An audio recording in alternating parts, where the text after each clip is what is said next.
Hello everyone, today we talk about the second half of the 3rd century and more specifically of the harshest, most rigoristic and uncompromising current of Christian, not just apologism, but of, say, fundamentalism, we could say. As you know, this channel actually shows the civilizational positivity of Christianity. I think that the last video on this kind of ecclesiological and theological content dates back as, this sort of Christian literary basis to last year, before the channel gained more than a half of its current followers. So many of you, and I realize it from the comments, do not even know what I've done, what I do, like where do I come from with all this stuff.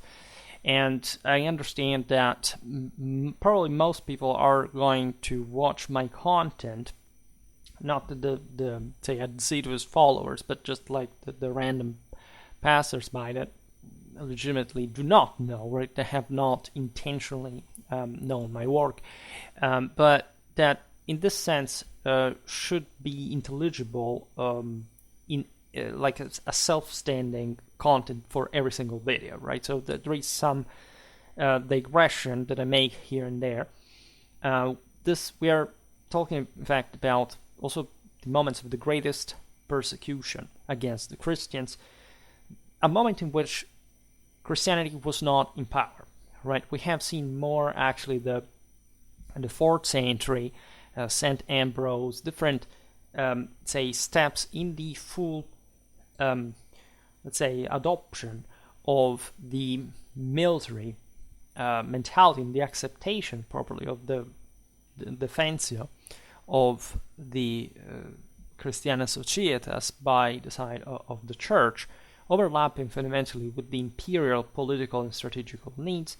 Of course, we know too well that the spread of Christianity had nothing to do with any kind of, fall in the military quality of the empire per se, nor there is actually any evidence other than most of sort of the military saints, a geography written often quite later about any alleged opposition of Christian soldiers as they were present since the beginning of Christianity within the Roman army against bloodshed, for example, like the virtue, the sort of the general ethics that the legionnaire maintained, even as a Christian, doesn't seem to have had much to do with the problem of bloodshed, as opposed to the one of essentially sacrificing, as you know, to a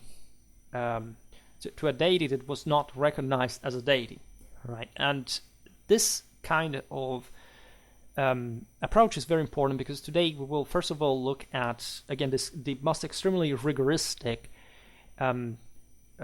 say expressions of Christendom, in one of also the moments of greatest tensions with the imperial authority, while of course Christianity found its path naturally and obviously in the support of the lay authority in doing what was doing from a military point of view, and not just like in a defensive way. And there are very interesting passages, in fact, from the same rigorists.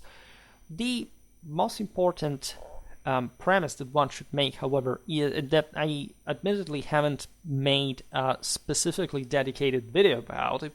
I think the closest one was the one about the removal of the altar of victory, which was a painful consequence of the contrast, in fact, between Christendom and what we call paganism, even though it's way more correct to frame them both into the Catholic, in fact, also pre-Christian Catholic tradition. Again, if you're not familiar with this concept, with this idea, it's not a positive thing, I tell you, but I can't blame you, because, again, these are things you arrive a bit later in life. Nobody really pictures you.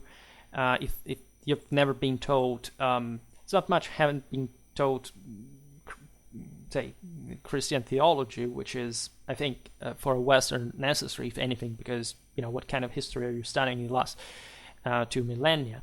But rather also the one before Christianity, that normally is not taught at all, right, anywhere. At least if you go to university, you will find history of Christianity. Of course, you can specialize in something that is prior to that or whatever, but it's not just like even in humanities, sort of particularly, let's say, big current, like in academically worldwide, as far as I know. There is a lot of revivalism about this stuff, mostly connected with Indo-European interests and so on, but very often that goes astray to directions that it's not just about the racialistic perspective, that it's not actually in itself the problem when you study it for real, in fact, but in fact how history is normally approached without the proper tools and the proper sense of and properly the premise, the foundation of this entire issue. And I shall make a video about this sort of apparent contraction, what had been in fact the will to power inherent in the older Catholic belief that was not really lost, right? If you look at the say issue that formed also with the Reformation, revolving around works, and so faith, but even not even just that, because Calvinism, for example, comes to deny literally every single merit to any kind of human, right, in that sense. And the idea is that Catholicism instead maintains the idea that there is technically no limit. Like, of course, you can't achieve divinity by yourself, but the reason is not much in the presence of any sort of hypostatic separation between God and man, rather the fact that there is a general trend that has been say highlighted regarding the decline, in fact, of mankind, that started in fact under Christ with the peak of, in fact, the same empire that began to decline. And when you look at the syncope of late antiquity, all the Christian issues, not just the persecution of the, say, against the Christians, but also the Christian, of course, repulsity of much of the previous so-called pagan manifestations. Well, the entire issue revolves around what kind of, let's say, belief, right, is the purest. So it's not to say even what is the correct one, or what kind of, say, in fact, also in this ground, moral and scientific promises you lay your belief, your own faith, right, and how much fundamentally are you instead insisting in your own self, saying the failure of self-actualization and your own self-alienation, rather, from the possibility of mankind to transcend, right? And Christ comes. I will not digress now on the Christological issue, because as everything Christian, it's really liminal in itself, right? It's all meant to be asymptotic. Many people that are also sort of, blaming Christianity because they are anti-Semitic and they see in it a sort of, I don't know, this is like the Nazi stuff. Like, this came from Judaism. It was fundamentally bad. It hated, say mankind in itself. It had already acquired this sort of dark, negativistic, inferioristic attitude towards an hypostatic God that you couldn't reach anymore, and so it was polluting the idea. This is all all another story that we'll have to deal with when we also start to look at Judaism, and also, by the way, the other, say, later ideologies. This is not much the issue per se. The realization comes easy if you want through a comparison that is the one with Buddhism, right? Many people, like, especially from the I don't want to even qualify the insult of the 1960s, 1970s leftistic ideologies, began to see the East as a sort of course, the West is evil, corrupt, bad, and those, oh my god, these Eastern philosophies, they're so deep, whatever. I mean, I don't know how to tell you that, but, Buddhism stems straight from Vedic religion. I also discussed it on Schwerpunkt extensively. That is literally the same one of the Aryan doctrine of struggle and victory, rigidly based on castes, on racial discrimination. It was all part, again, of the traditional view we'll have to look at some other ways. It has absolutely nothing to do also with, because this is the point. Buddhism was born, just like Christianity, as a reaction to the sclerotization of that order, right? It's not to say that they were against the order at all, right? Also because they were all Catholically and traditionally founded. But they were essentially saying, we lost this. We lost that capacity of transcending. There is not properly a purpose anymore, an initiatory technique, anything that is yet perpetuated. With Christ, the example can be more, again, liminal, but Buddha was literally, an aristocrat from the military class, right? It's just like the parallelism we were doing the other day with Saint Martin of Tours. Every person knows, oh my God, Saint Martin of Tours, it's a saint. Yes, has anybody told you that he was part of this Scholae Palatine of Julian, right? Do you know what these people did in their lives for a living, right? Buddha is sort of more, legendary in his like, of course, it's also much more distant, and not just in a chronological way, also culturally in the way, of course, they could be, these figures could be documented. And the entire deal was essentially recovering, first and foremost, a spiritual power, right, that you could oppose to any other that could exist on earth. I mean, the entire deal of Christianity, people continuously confused, just like with Buddhism, with feministic, communistic, essentially, of course, the obscenely disgusting, right, subcultural, reality that, of course, most of the world lives in today, like in general, because of people, because of the actual responsibility of individuals. Look at Buddhism. This had to be born as an incredibly, if you want, elitistic thing, right? Searching for that path, right? That was framed with this radically and traumatically brutal discipline into some of the most chtonically, softly telluric and, sort of fetid, like sort of mass superstition that Buddhism has turned into be practically. And of course, it has now also most of the currents that you look at today are just, especially the ones circulating on the internet in sort of more pop ways, are just like an abortion of the dignity of mankind for real, but definitionally, right? This is not things I use to insult them for any particular reason. I'm just describing them on the basis of the same Catholic standard that Buddha was trying to attain. So with Christianity, of course, in the West, we sort of disoriented ourselves, not to the degree of Asia largely, but very often in this self-sabotaging thing for which Christianity, both for the left and in part the same right, would be a problem, when actually you have not understood, still living in the 21st century, in the moral misery, but this is not just a take, like, because I think we live much better than before in terms of average, stabilization of the living condition of the average person. It's having substance, but having no form to some degree. And this is also concretized by the absence of a universal empire, right, that the Catholic tradition is entirely about.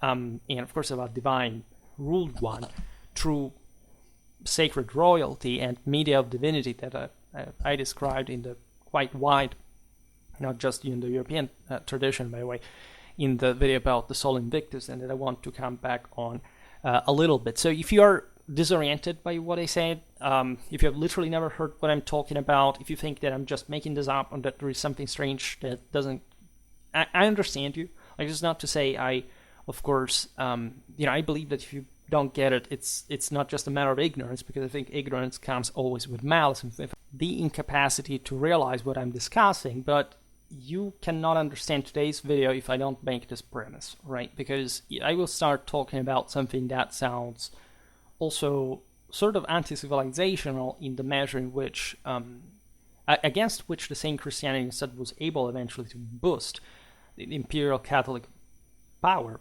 further, when especially got legalized and so became later as you know, the official religion of the empire.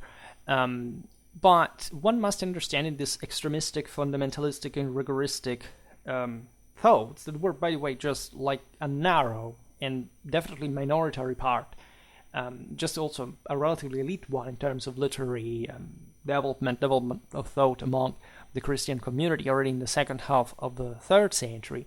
The, in fact, counterpowered, like the realization of that sense of, this has gone beyond the institution, that has failed in its mission. This is about recovering the divine standards that you cannot really compromise with. And the entire, of course, Christian theology, just like many others, is double-threaded, right? There is not one path that does not have like an implication in the other. Naturally, we're talking about the divine level and the earthly level, the spiritual one and the material one, that are always intertwined, because otherwise, like, we would be talking about severely dualistic heresies that basically have nothing to do. In fact, they're the same reason why, actually, like even still today, like if you're a leftist Christian, you're essentially a Manichaean. Like it has nothing to do with Christianity. It's just it doesn't exist, right? It's not a Catholic concept.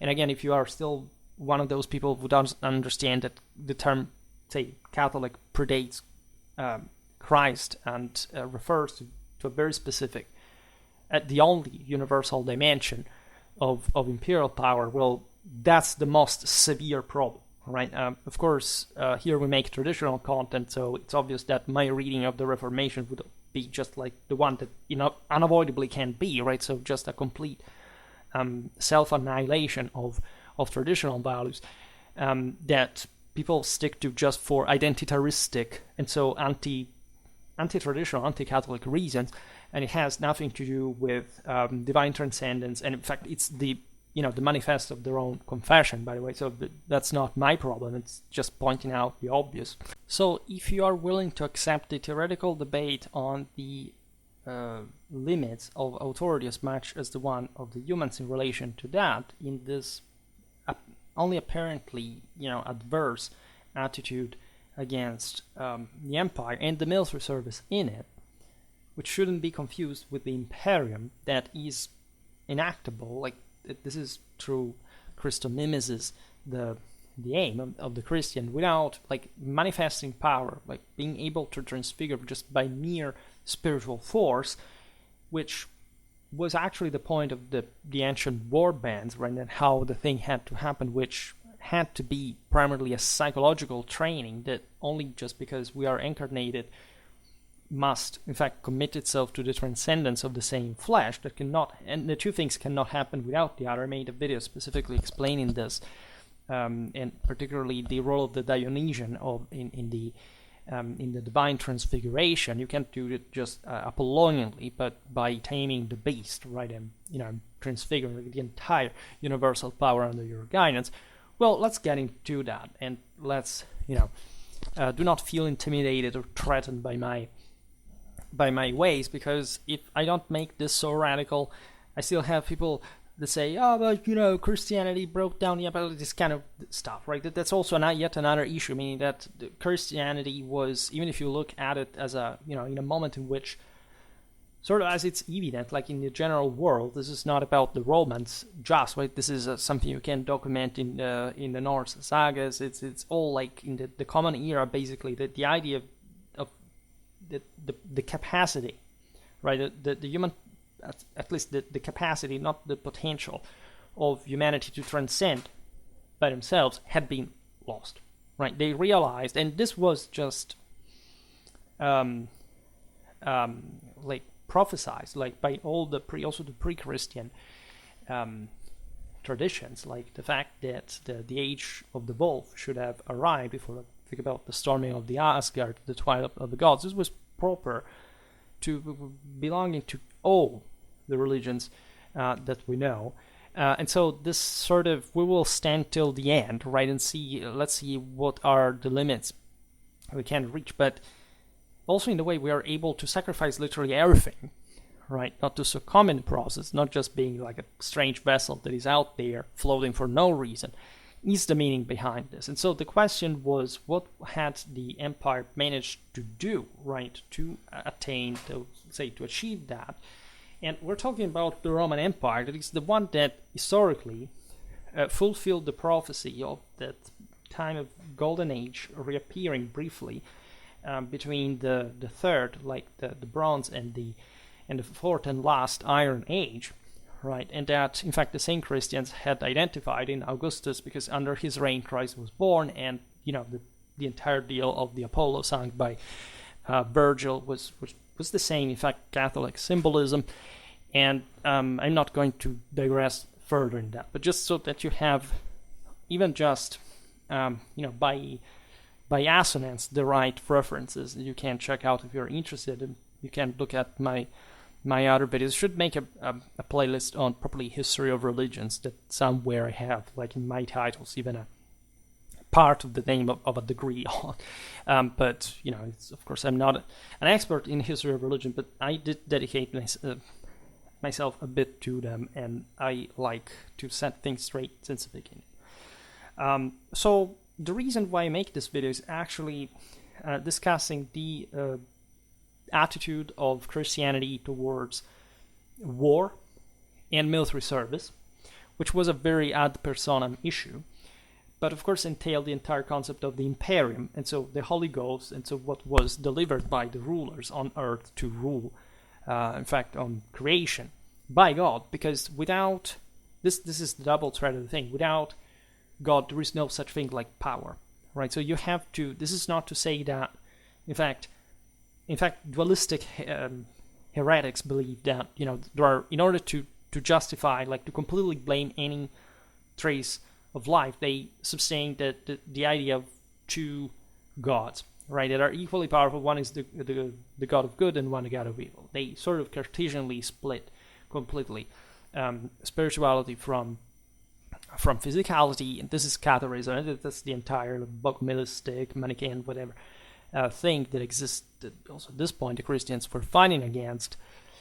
And I remember where I was going with that, but yet again, in fact, the idea that divine power is so big that even if, like, the Roman Emperor has power on earth, that is not enough, because it has actually not transcended humanity, at least not to the degree that we think. Actually, Romanity, and this is why it will be chosen in a specifically ethnic sense by the same Germanic emperors to identify with from specifically Ottonian times onwards, had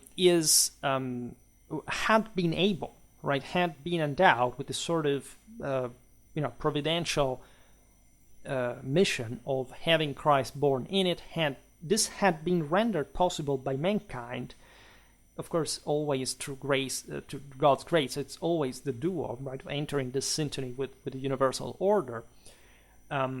Because the hero, that's the only way the hero has a capacity to transcend. So there had been an accomplishment the Romans did. And in fact, say the greater legacy of the empire in Christian times is also that one. So a level of transcendence had been achieved by the same Romans, right? That things start going downhill in the great cycles of civilization. And so the Christians are posing this problem because, of course, they saw in the Roman persecutions against them the failure of that regime. Part, of course, there were Christians even in the high spheres, but not quite so many to decide in at least these kind of persecutions.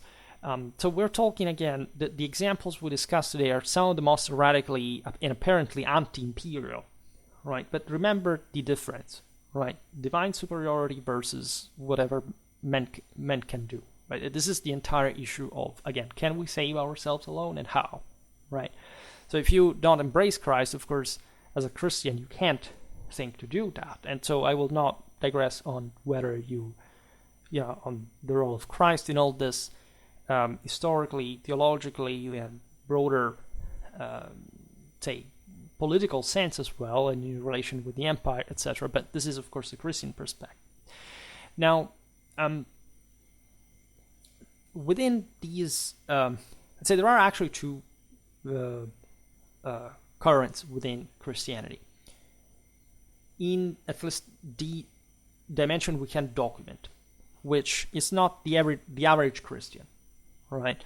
Or at least we, speaking of Christian soldiers specifically, we don't see, again, many soldiers evidently having much of that problem, nor we see it later, right? We do know the geographical evidence of people who said, I don't want to shed blood, so because even if I'm a soldier, by the way, what did you think to do when you were a soldier? This is just irrealistic, right? In fact, we know that these stories were a bit forged later to still stress, to highlight the ultimate idea that you would not bow to any other authority, that if you wanted to oppose yourself with the Christian spiritual standards, you would outpower earthly the same empire. And so this is the entire story behind. Also the warrior saints that notoriously become actually the protectors of the Christian soldiers historically, and then that's the entire story. So I made lots of videos on this.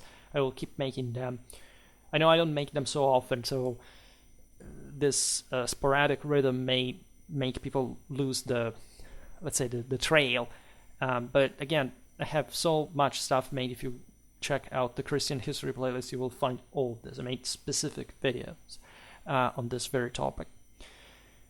So the intransigent part of this address is essentially rejecting properly military service altogether. Right? They were saying you do not have to be a soldier, point. Which is what we will see today and trying to explain in that absolute standard. The main reason, actually, we'll see it better in the end, was not much bloodshed per se, but how and why this would manifest metaphysically. Right? In any case, given that the state was pagan at this point, any civil and social framework of the same had to be rejected, because this had failed overall, and the sense, of course, is extremistic. If it had been followed to the letter, let's say you may wonder like what would have happened, because see, humanity is sinful inherently. So there are saints, but just like the warrior that transfigures into holy combat, like he will not necessarily save the world in itself. Like at that point, everything should go back to the one end of the story. Instead, no. Just like the warrior hero, like the saint, that is also conceived in that psychomagic sense, earns its place in the firmament. There is all a hierarchy, an order, like you think about the constellation, Hercules. It's the same concept of, Dante's firmament, right, in the Commedia. It's all like this shot that manages to fix you in the heavens, right, close, more or less close to God, and not instead dissolving into nothingness as a failed evil guy on earth, right? And there was all a specific belief about the different souls existing in the different sort of layers, like of the souls, all provided with a consciousness. This is extremely relevant in the process. So any compromise with an authority, according to the rigoristic current, was illegitimate, right? Then there was a moderate current that rather was a bit uncertain, and if you want, incoherent, because the ultimate point would have been following to the rigoristic one, which looked at concerned towards specific aspects of the military activity, and in that case specifically killing the enemy. So killing as a sin, right? Now, as you know, the concept of killing, like thou shall not kill, right? In this kind of, is not really killing in the sense of putting an end to somebody's life, ipso facto. It has a better translation in murdering, right? So that's the actual commandment. Killing is licit under certain circumstances. In fact, this will be accepted. This doesn't make it less of a sin, because it's essentially a compromise to make good with the fallen means that mankind has, and still sinning, however, in the process, because of our fallen nature. And so, yes, you can do good overall, improving like this process of collective transcendence, but still making some actions that, despite the maths being sort of providing you ultimately with a positive result, still were negative. And so you have to atone for, because they don't simply cancel one another just by that algorithm. So the main concept, of course, derived from the gospel, in which, again, Jesus' example is the way. Actually, Jesus is also violent, right? His same followers are violent, notoriously. And if you literally have no idea what I'm saying, it means you have never read the Bible, the Gospels specifically, of course. And yet there is, of course, also an equally general sense of mercy, of, let's say, things will fix themselves, because if my power potentially from a spiritual point of view is so strong, it can it can transfigure everybody, right? This is what Christ through his example really does, right? He fully achieves victory because he accomplishes his absolute role of self-sacrifice, and humanity gets transfigured partly in the process, at least. I say partly because this would be interesting to discuss, because, you see, humanity is not saved ipso facto, right? You still have, and that's what the Catholic, theology continues in. Of course, there is a value in works, right? There is a value in the role that, of course, you're able to perform in a way that God has, say, spirited you for, by showing you his infinite love, sacrificing his own son for your own belief, for your own faith. So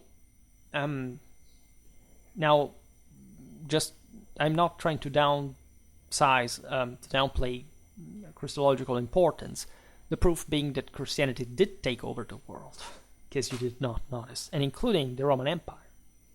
So it's something which, of course, has gone by far beyond the dimension of whatever earthly power really attained, humanly speaking, and that's something that you should at least meditate on.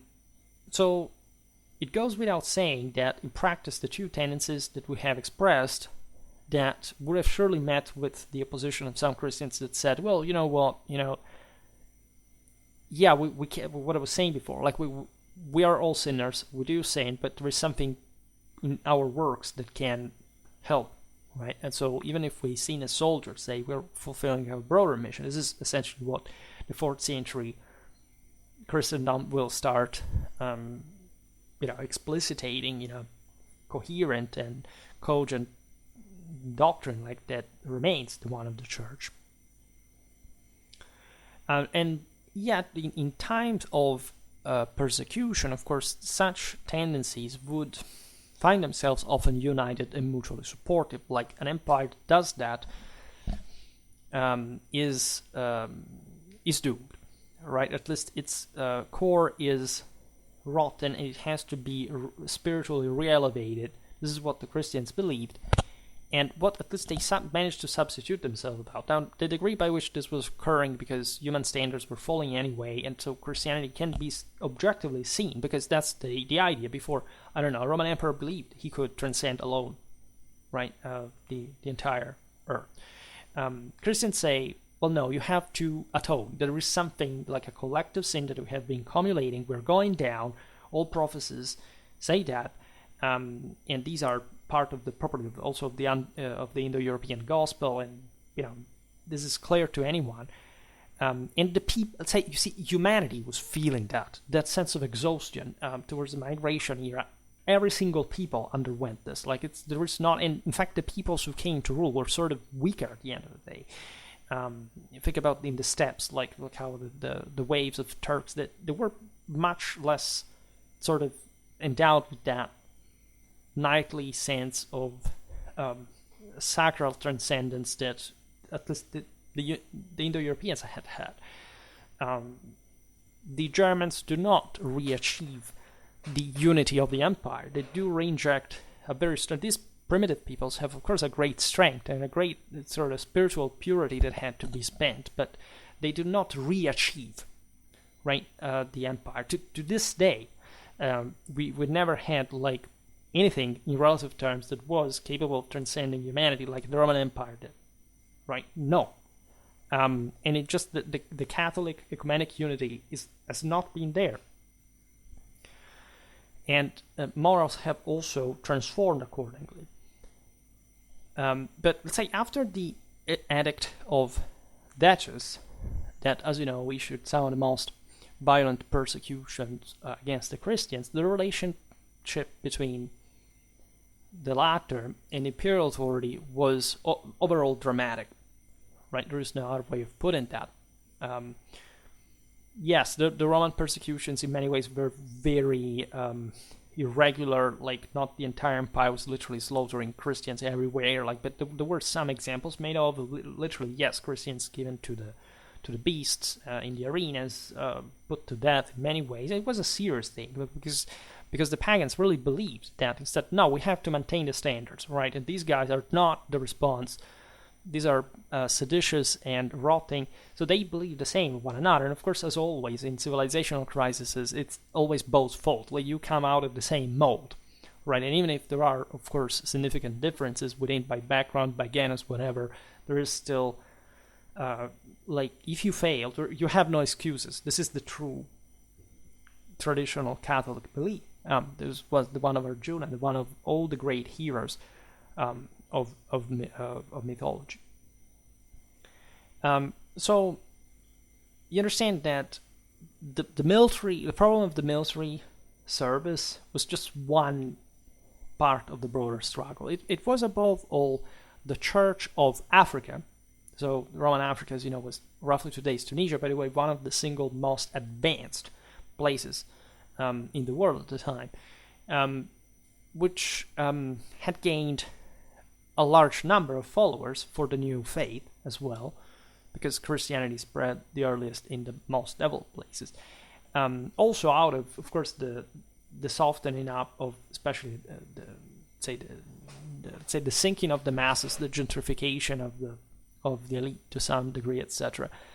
And the Church of Africa definitely spoke out harshly against the presence, in fact, of the Christians in the army. And there is no doubt that, by the way, these voices were sabotaging the empire, that were not doing good. Like, there was always a degree of sinful hypocrisy and, say, relativism regarding what was going on, right? The empire could have changed in, say, spiritually, even without these internal opposition and weakening at the end of the day, if the sin had not been present, really, from both sides.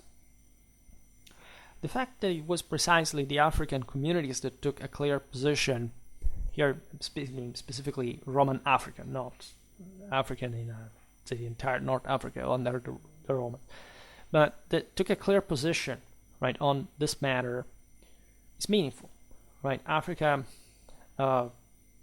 witnessed a more intense Christian presence in the military, and therefore the related pastoral problem was more urgent. And again, the Christians were not really doing much in the army to sort of, get out of it. And this was the problem of the church, because the church, this is a bit like in the time of the investiture controversy, was looking at the world, looking at the imperial authority and saying, look, we set the moral standards, right? And the standards here are of all the Christians that are becoming, in many areas, the majority. And these Christians are still under the empire in a pagan sense, because they had, again, to sacrifice to the emperor, they had to devote themselves. And so there was an ambiguity, an incoherence, compared to the sort of absolutistic, fundamentalistic Christian message, that in order to reattain the spiritual standards able to save the system, you could not compromise with this. This was like sinning. This was like going against the very way out, the only way out possible for mankind. And since Duchess edict prescribed formal sacrifice as mandatory for all citizens of the empire, the opposition to the entry and permanence of Christians in the army deepened. Right, it was no longer a question of justifying it with the danger to, for example, incurring in the act of idolatry in itself, since it also existed outside the armed forces, meaning that everybody had to sacrifice to the emperor. So it was not just a soldier issue, but rather to carry it forward by citing specific reasons against the military condition proper, which is what I'm personally interested in making the video about. So this makes it even more complicated, because there is a context that is not just reduced to the military. It's just one of the issues. But let's remember that the Roman Empire was fully aware of the role that the Imperium had in world salvation. The Imperium is like the Nika. It's the Holy Ghost, right? There is no divide. It's the literal, identical same thing. There is no difference whatsoever. So the idea is, if we wanted to receive the Imperium ruling on the world, having this power, of course, had to be spiritually predisposed. And this was a struggle for the empire. And the idea that the military was, of course, the true, in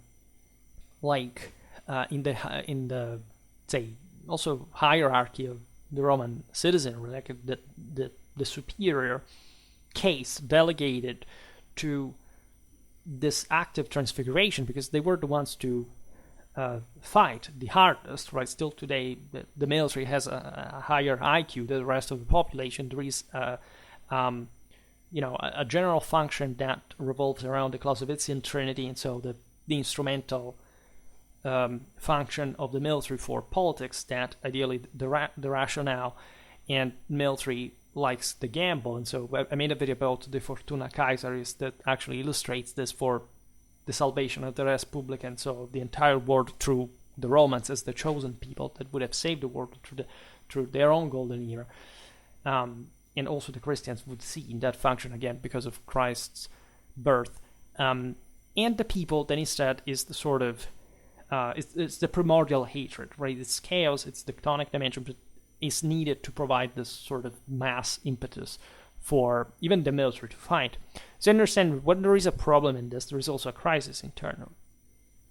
Now, the so-called Egyptian ecclesiastical constitutions, consonant with the so-called canon of Hippolytus Romanus, the first antipope, and a very interesting figure we'll look in a while, are very harsh against soldiers. Right? Their textual events have been much tormented, by the way, by historiographical criticism.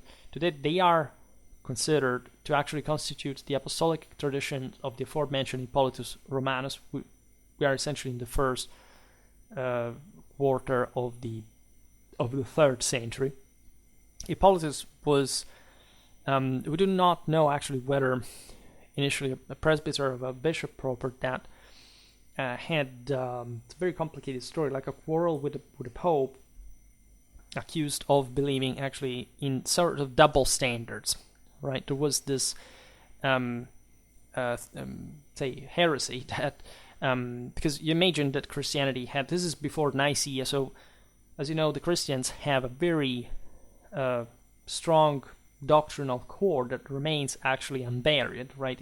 For how many sects existed out there, how many heresies, how many heterodox beliefs, the Orthodox core remained pretty strong, right? And so you have quite interesting debates in the absence of a fully, in fact, imperial scaled ecclesiastical hierarchy like the one that would occur under Constantine. A great deal of struggle within these moments, also of great pressure.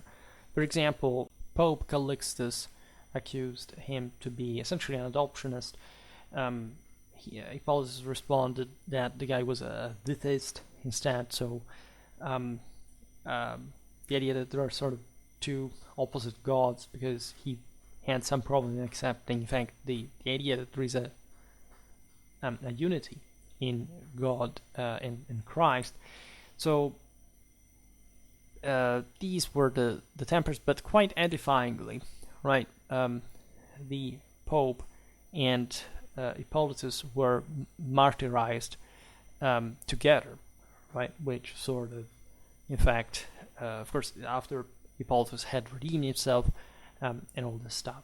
Now, both sources above prescribe that the Christian soldier shall not kill in a general sense, because we will explain now how they saw military service as murder as long as this was carried out by a pagan state. So that was sort of ipso facto illegal due to an institutional problem, that is obeying to this authority. It is not Christ's church, right? So automatically, without the standard, you know that you can't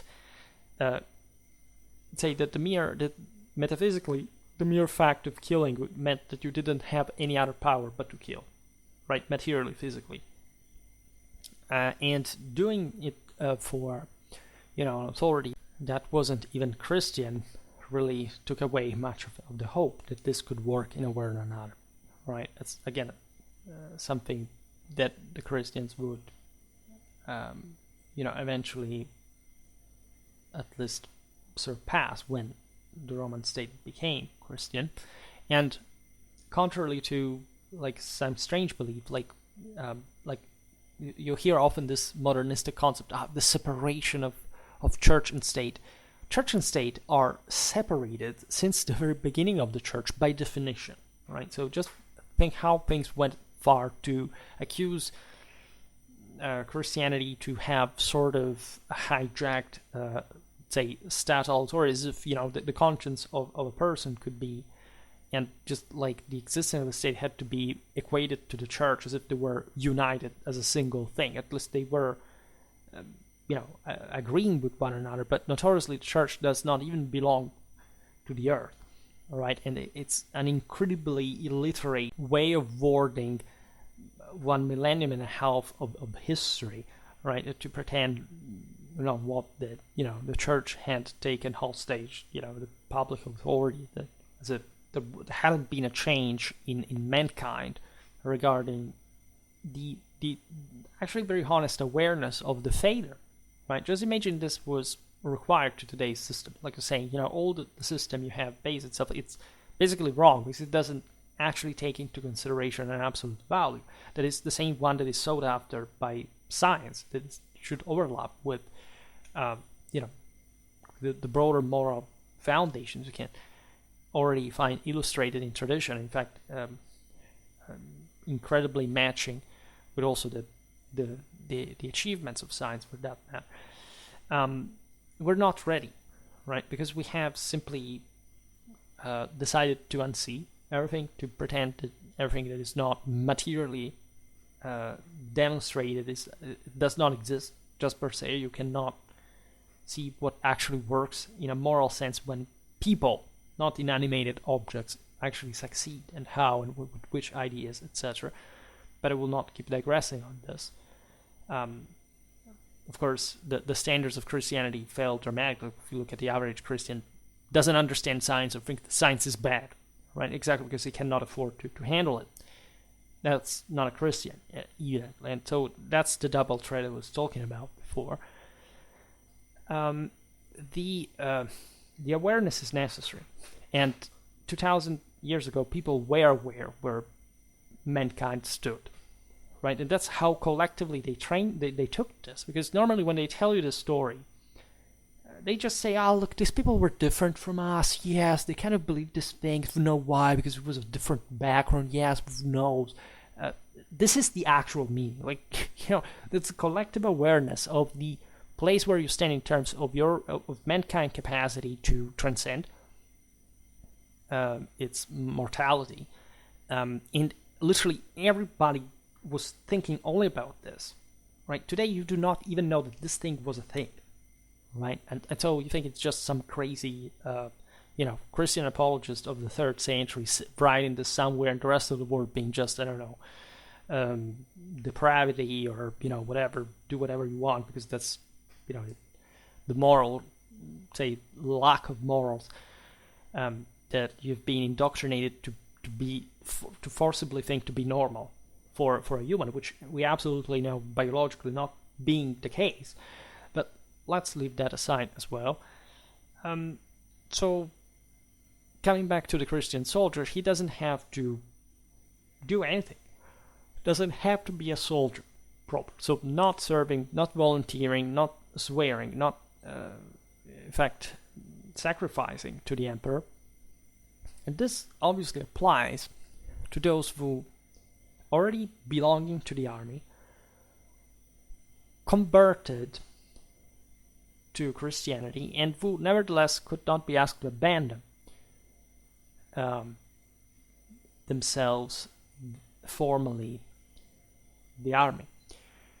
This was yet another problem, because Christianity was really like offering this sense of, again, of salvation, of possibility of reconsidering the spiritual dimension. It was definitely something appealing in the concept of a power also transcending the one of arms, especially for somebody who had borne arms. Again, look at the warrior saints.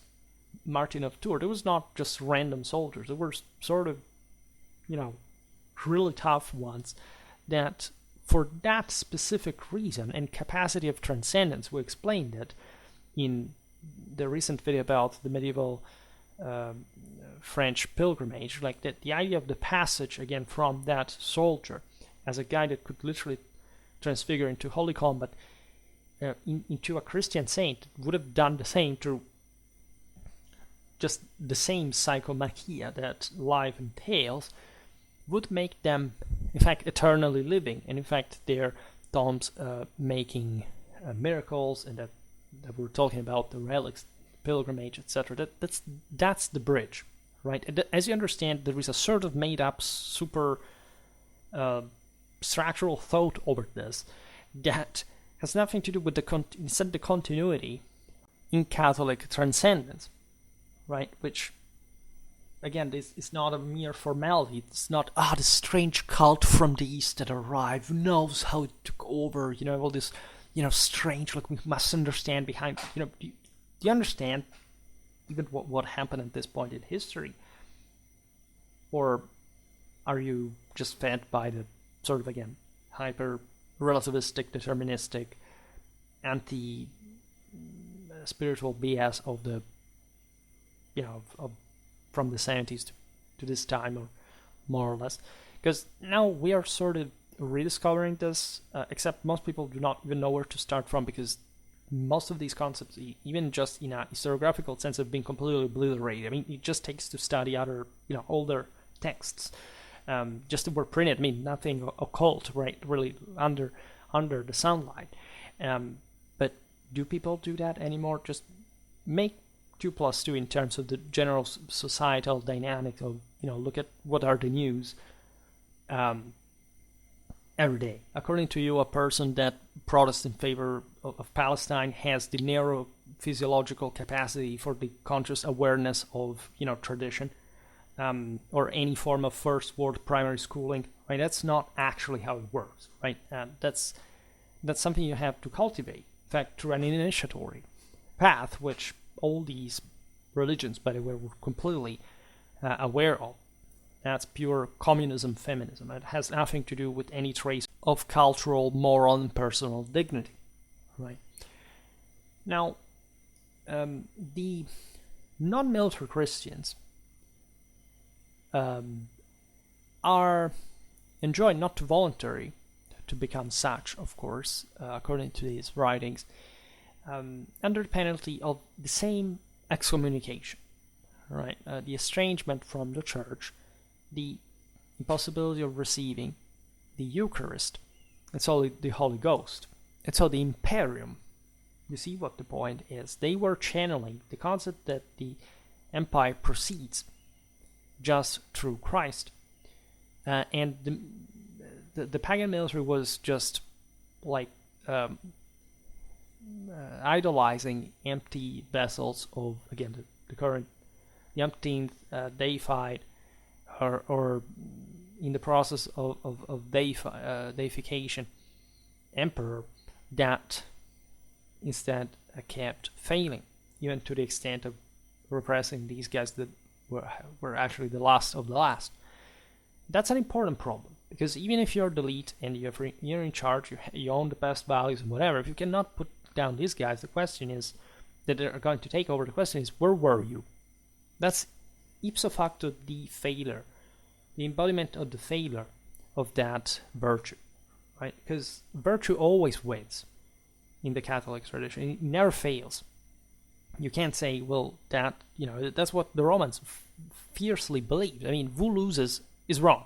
Point. That's how the morally superior wins. There's no way around that, right? Also because moral potential is infinite, right? So there is really no difference, even just in between the earthly power and the moral one. There is, in essence, metaphysically, but they mirror one another. Here, hence, yet again, double threat, right? If you were losing to these guys, you should have posed yourself some questions about your standards. And so, the military condition, at least in the pagan army, is perceived by these rigorists as intrinsically anti-Christian, because again, it recognized another deity that was not the absolute one, not a different deity from, say, Christ, as an option, as you've been told wrongly in school or even in university at times, literally like exchanging the limited with the limitless, right? Which was sort of self-evident. Again, it's not that when Augustus was marching on Egypt to get things over with Cleopatra and Antony and visiting Alexander's tomb, literally thinking that the guy was alive, and when being asked, in fact, by his retinue if he wanted to look at Ptolemy's tomb, he answered, "No, because I'm here just to see alive people." That was just like a form of, I just thought I wanted to conquer the world for no reason. The purpose was extending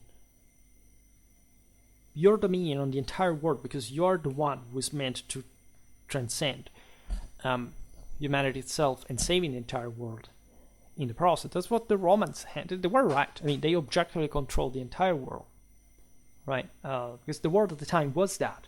There wasn't anything else, and everything revolved around that. It would keep revolving far after, right around this. It's just that the perception of this was lost, like the awareness of the fact that this was the originary belief was lost. And so you did, right? Because nobody told. So there were some debates naturally regarding other issues, like what happened, for example, if you were forced into the military, because especially at this point, like the recruitment was starting to become like mandatory, like was enforced during the third century crisis. As you know, in the early empire, the Roman military was exclusively voluntary. If you were to find yourself in that situation, you were allowed to remain, but only passively. Again, not all the church was really agreed, because they lacked properly the institutions to establish this for ecumenically for the entire church.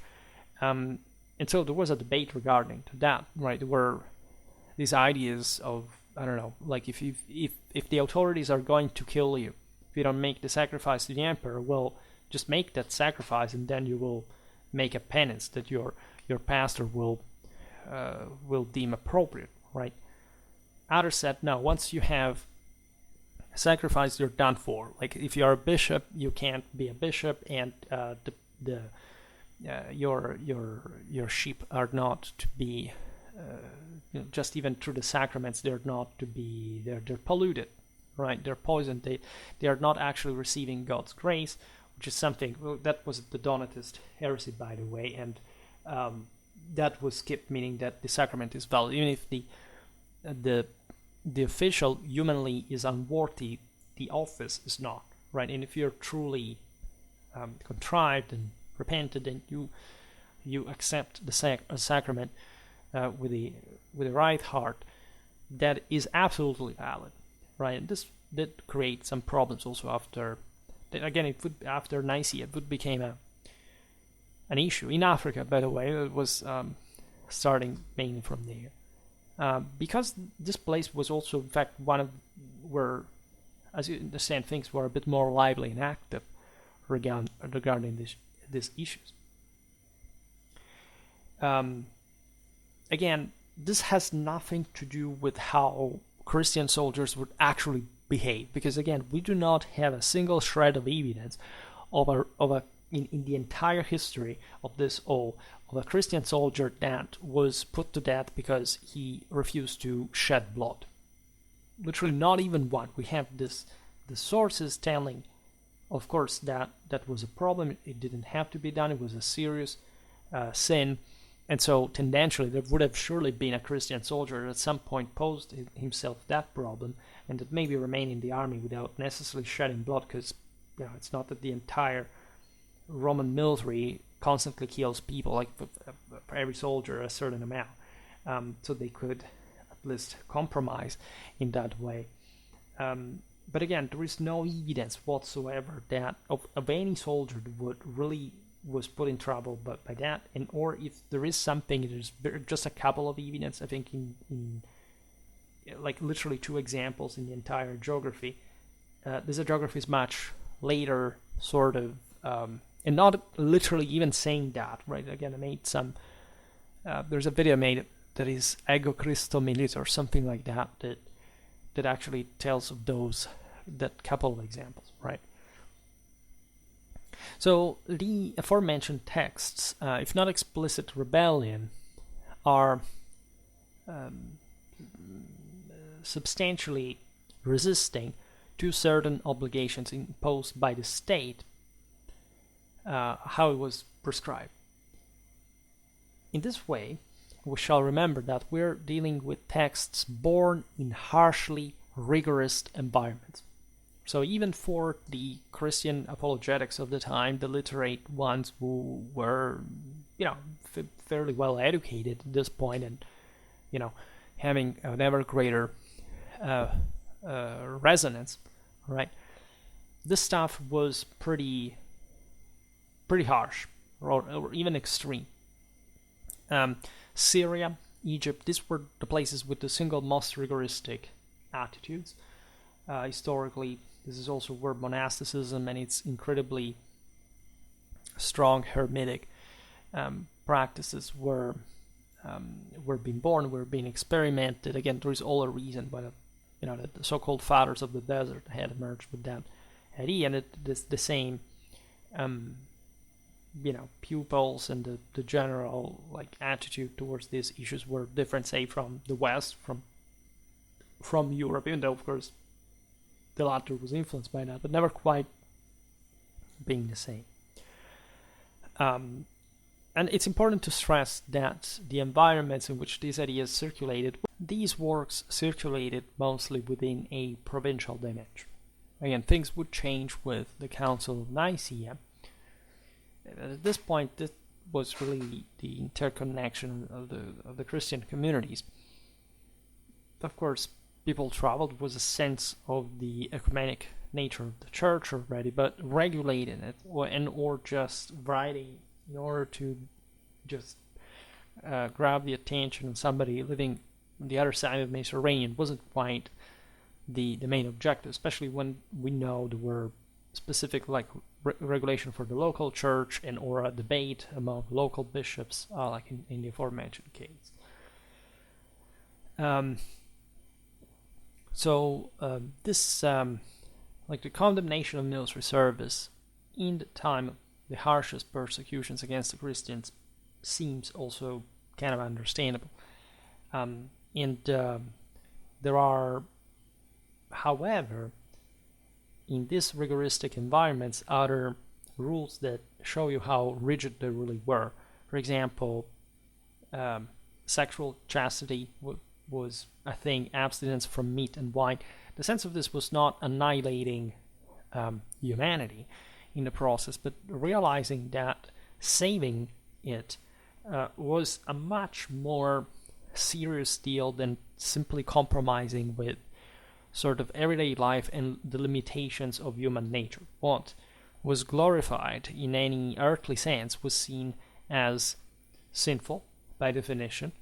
There is a sense, again, that even in Stoicism, in many other contexts that had already emerged, like in so in the Roman Empire, without being Christian, that was highlighting the yes, okay, you may have accomplished something, but how much have you been accomplishing in potential to what you can really be, right? And where can you really stop celebrating that accomplishment? And shouldn't you be completely focused in that self-actualization and in that overall control of yourself?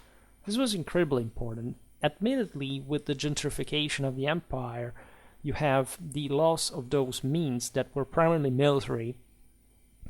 We're talking about specific rituals within the official Roman religion that had to think about the Salian dances, but things like that. This is not to say that, again, the military was any less efficient or lethal or capable, considering actually the challenges, the new ones that were posed to the empire that recovered, and also under Constantine, and the Roman Empire had during the 4th century actually the most qualitative military in terms of probably combined arms interaction, whatever. Things had changed in too many ways for us to just recollect, but it's always being able to make the correct contextualization and evaluation based on that condition.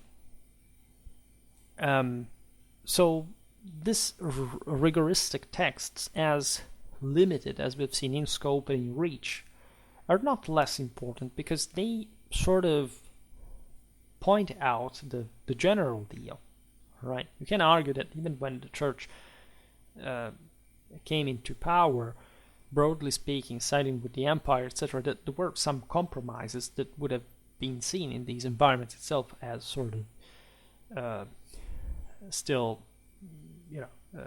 against such standards and so dangerous and whatever. But again, the world has also to find the means to put patches on the fall to come back to God in this sort of pile of patches in the process. And that's also when, in fact, as we've seen, the acceptance of bloodshed under Christian ensigns, etc., was an important duty rather than simply a sin as it would remain. But it was a generally positive frame at that point that allowed the Christian reflection to in fact really extend to the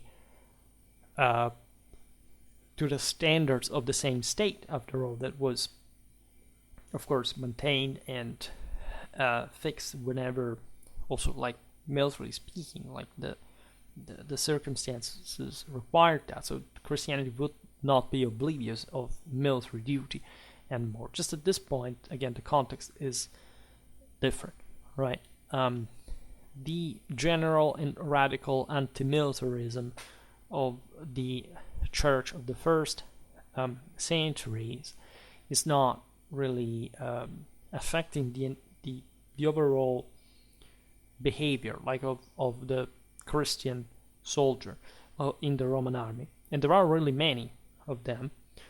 There is really not, we've seen it in the video about Tertullian, for example, that there is not really even in the condemnation of bloodshed at that point a specific, it depends on why you do it, right? To make the long story short, which is, again, in Catholicism, always the correct stand. The most important aspect of the rigoristic positions is that they existed and that they were conceived, and that Christianity was interrogating itself on these issues at these levels. And the fact that such scripts were circulating precisely when and where the Christian penetration in the army was the highest is also quite meaningful, because of course they were responding to practical problems of everyday life, right, all around, and also of course in the military. And we get to Saint Cyprian, right, the famous bishop of Carthage, and therefore a member of the flourishing African Christianity. Cyprian, if you want, was a prominent, let's say, proponent of a line of indulgence towards the lapsi, right? Who were those guys who had, in part, agreed, like, to the sacrifice to escape persecution. His adversaries, Novatian, in the lead, for example, attacked Cyprian for this, leaning on the intransigent positions of the same Hippolytus. Yet on the problem of war, Cyprian, as a mild bishop, was explicit and not at all willing to compromise, right? It is enough to read the passage in which he sarcastically observed that, quote, murder, when committed by private individuals, is a crime. When it is organized publicly, it becomes a virtue. Right. Now, it may sound a bit populistic in itself. This is Cyprian's letter Ad Donatum 6, in Latin, homicidium cum admittunt singuli crimen est, virtus vocator cum publice geritur. So the meaning, of course, is sort of sarcastically in some way. It's mocking some earthly standards, because that was the ultimate point of it all. In fact, the phrase could even read the other way around, meaning that homicidium here as a basic term is considered as a crime, individually, and then, on the longer scale, it's that nobody hears when it's a public war, basically. Like, the idea could be criticizing the same concept, of course, just everybody stigmatizing killing someone as simply a crime, depending instead on the actual situation. So here, what Cyprian is actually saying is, beware that, in a general sense, when you kill someone, it's a big deal, and we get desensitized at a point when this becomes like a large conflict. Right? Look, today, like, I don't know, war between Russia and Ukraine, right? The prevalent, how many decades over your life you have listened, oh my god, killing is wrong, it's such a terrible thing, we must do something about it, we must punish these guys for doing this and that.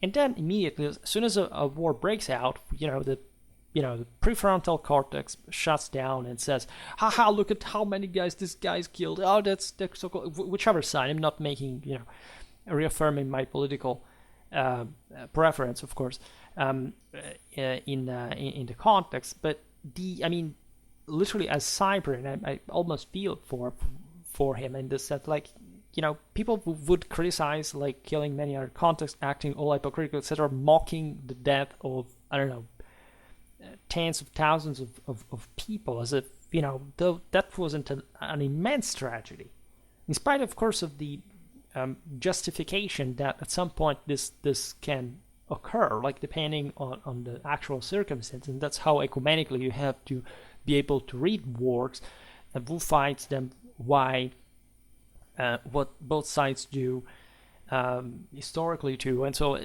that's a completely different story. But Cyprian here was mocking essentially the stupidity, and there's no other way to put it differently, of the average person that doesn't understand even these things, that doesn't look at, because he's not talking about wars in a general sense.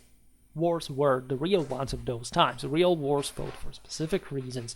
Yes, these are the times in which, again, the state is pagan, is persecuting Christians, so there is a general criticism to that state. And as I was saying, this also did self-sabotage, in part, the institutions. But we also don't really see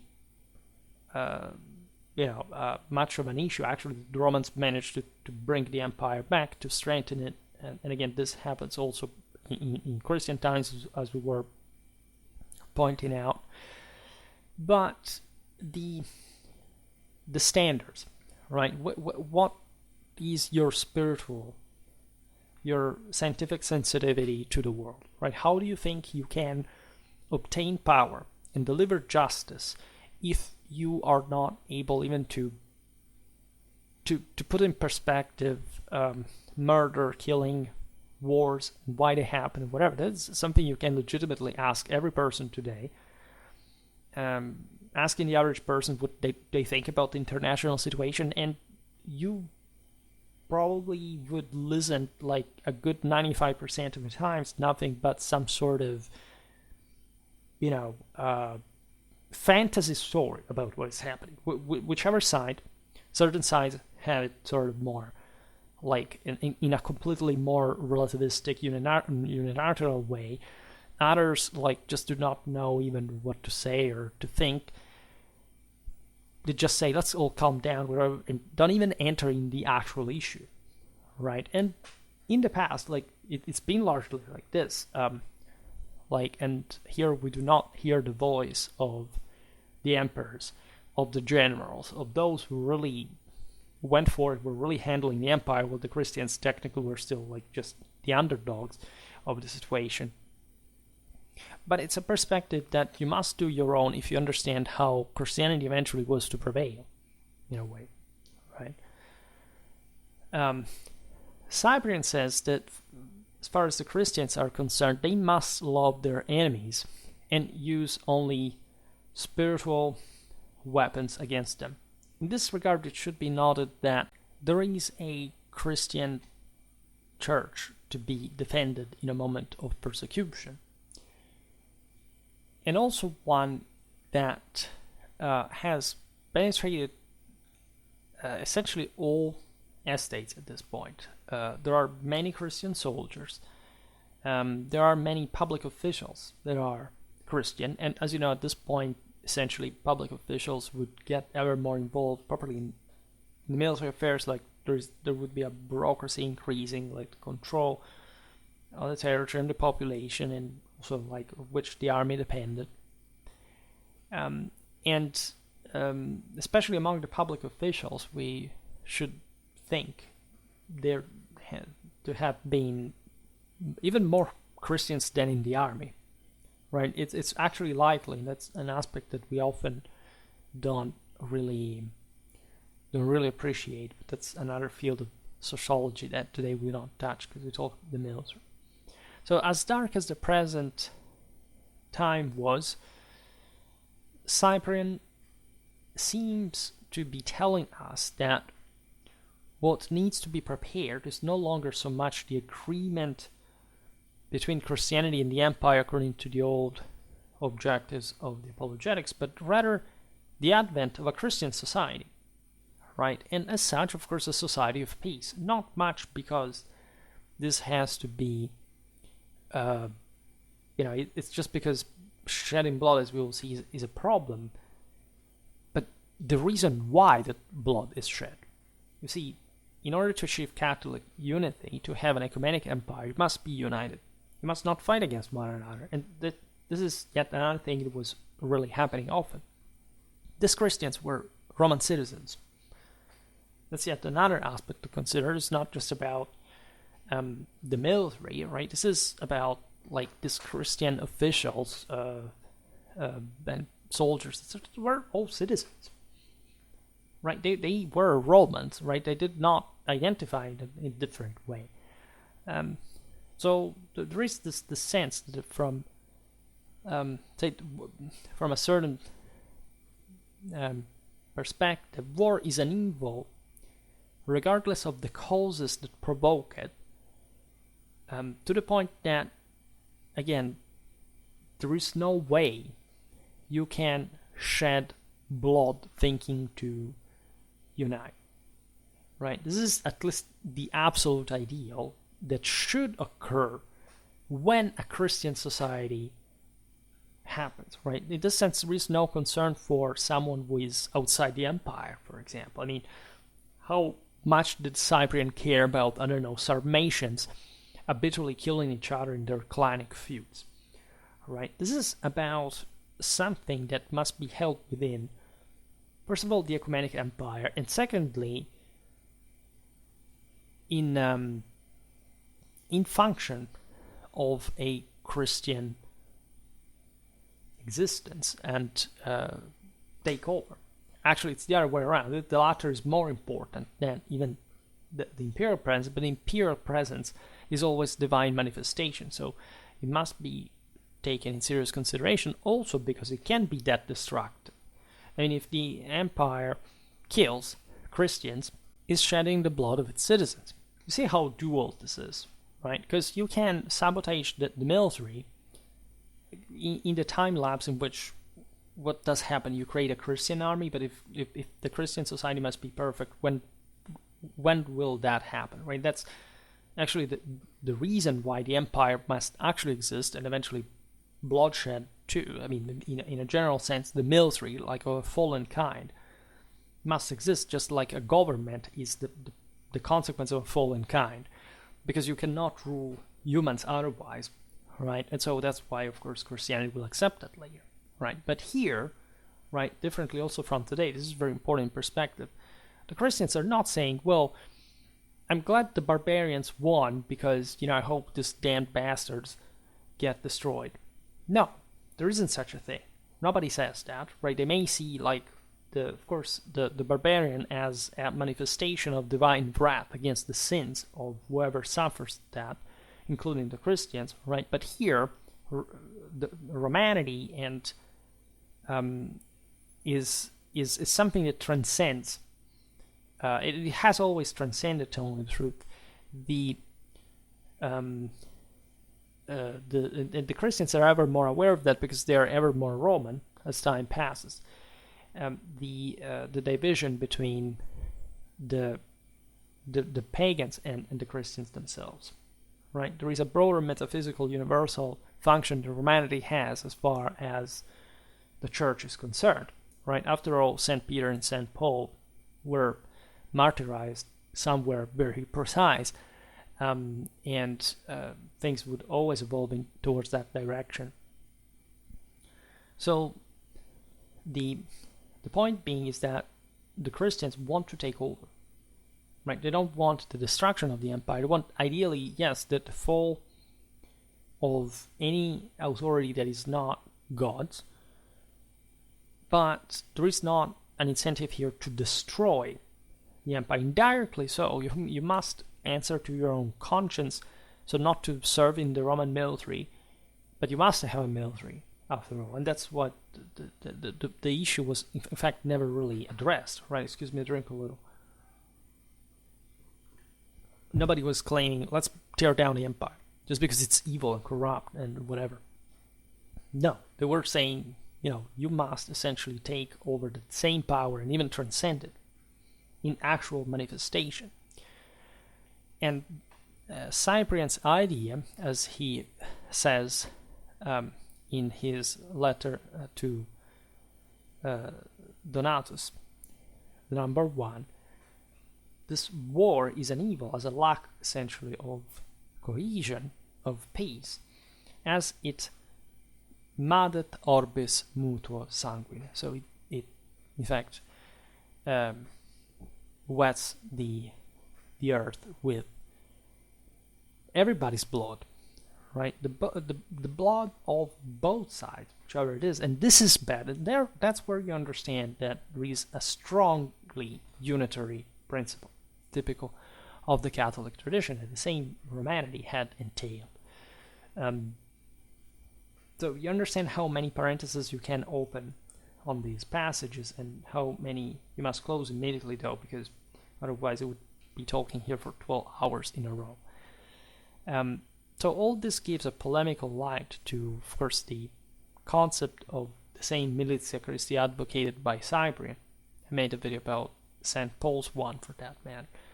So whoever is miles Christi must be one to the end,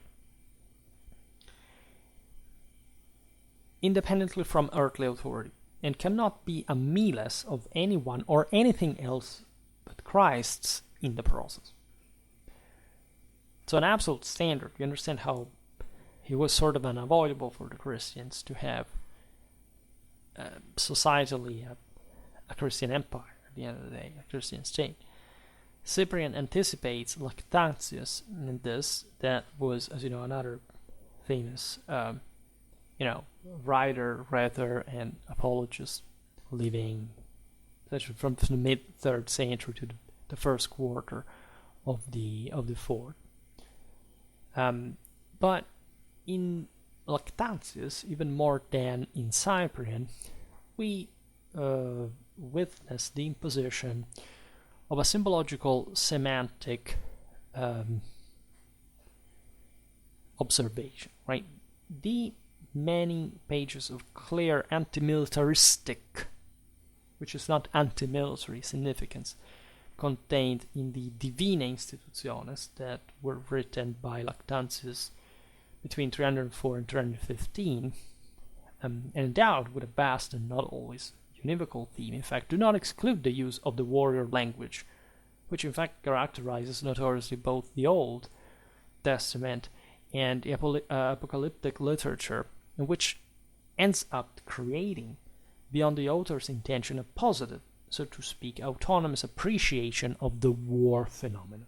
And that's where things get really interesting, because we've seen it since St. Paul, that provided the Christian language, like with all the military terms that a Roman would understand, in, let's say, Christologically speaking, right? Being anti-militarist means that it's not that you hate the military, you hate, as we have seen before in Cyprian, say, the exaltation of something that is an end to itself, right?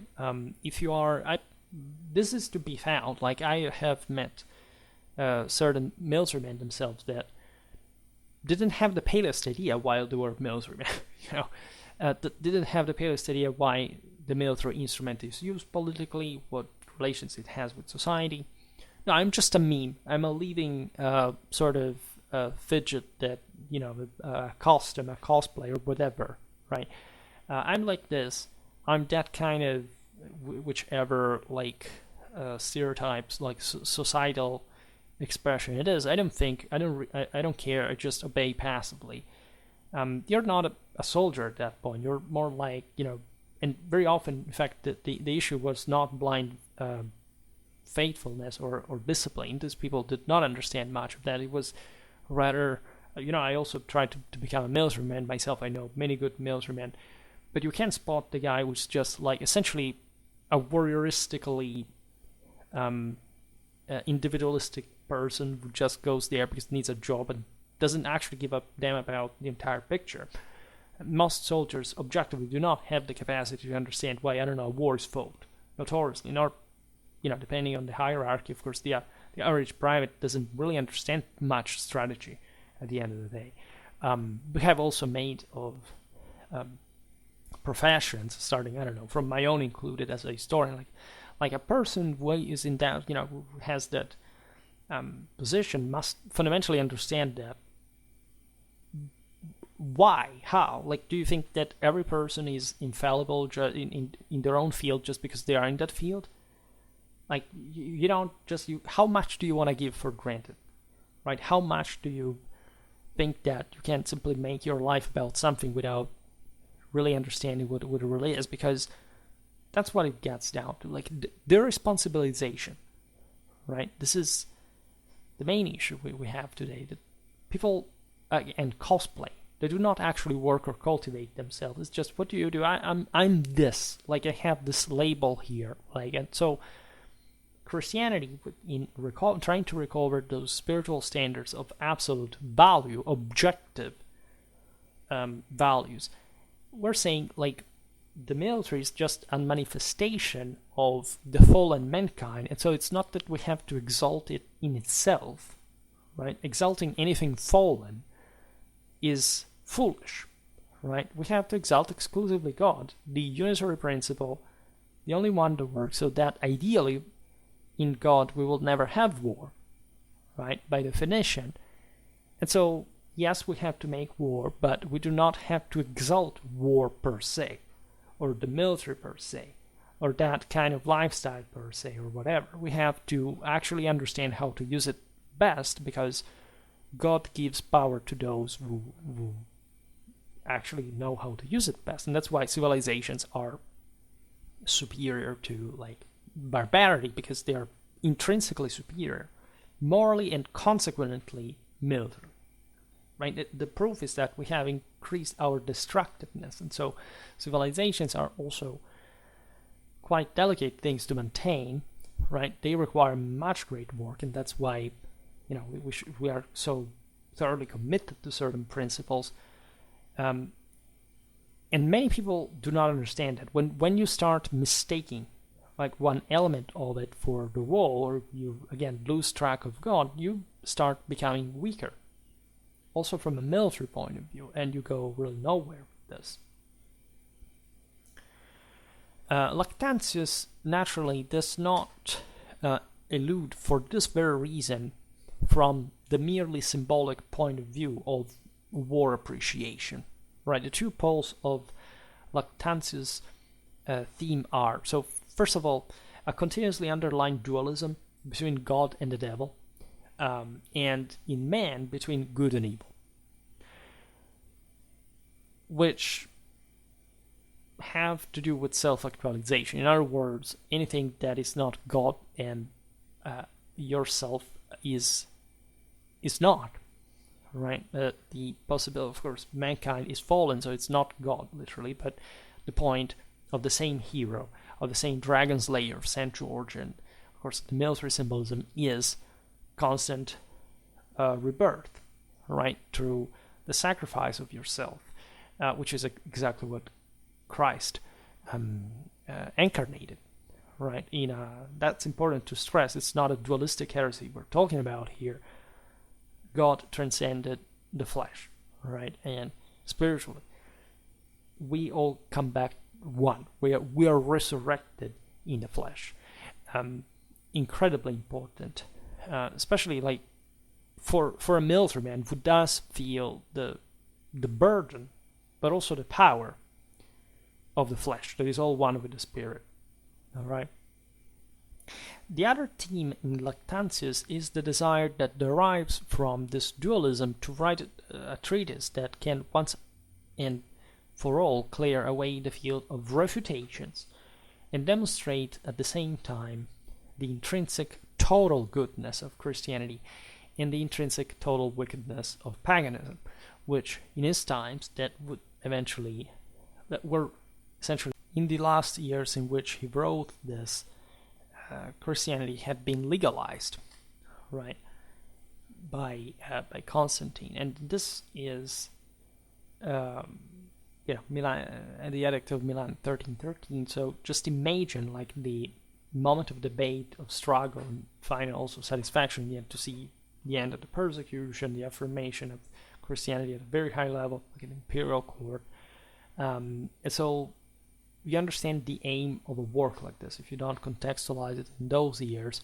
you can't. It's a very simple linear idea, right? It's transposing, say, good and evil in the absoluteness of the Christian teaching, and nothingness, because there can't be, by divine standards, anything outside that. And in fact, actually, some of, as you know, the main we were talking about before, the main threats posed to the Christian unity was this, from one side, properly the dualistic heresy, from the other, Arianism, that was, say, tending towards the dualistic mistake of thing we've seen before between Calixtus and Hippolytus, right, as not accepting, after all, that in the true Catholic guys, that the same man, the same Christ, can, as such, like, become God himself, right? And of course, in Christianity, he is the medium, and then the fate of humanity is sort of tied to this, because there is a specific linearity in this process, and that's the same reason why, for example, it's very curious that Arianism was very widespread among the Germans, that if you consider Thor, or just like the Romans had considered Mars, would have actually liked to believe in the this most strong Catholic essence, the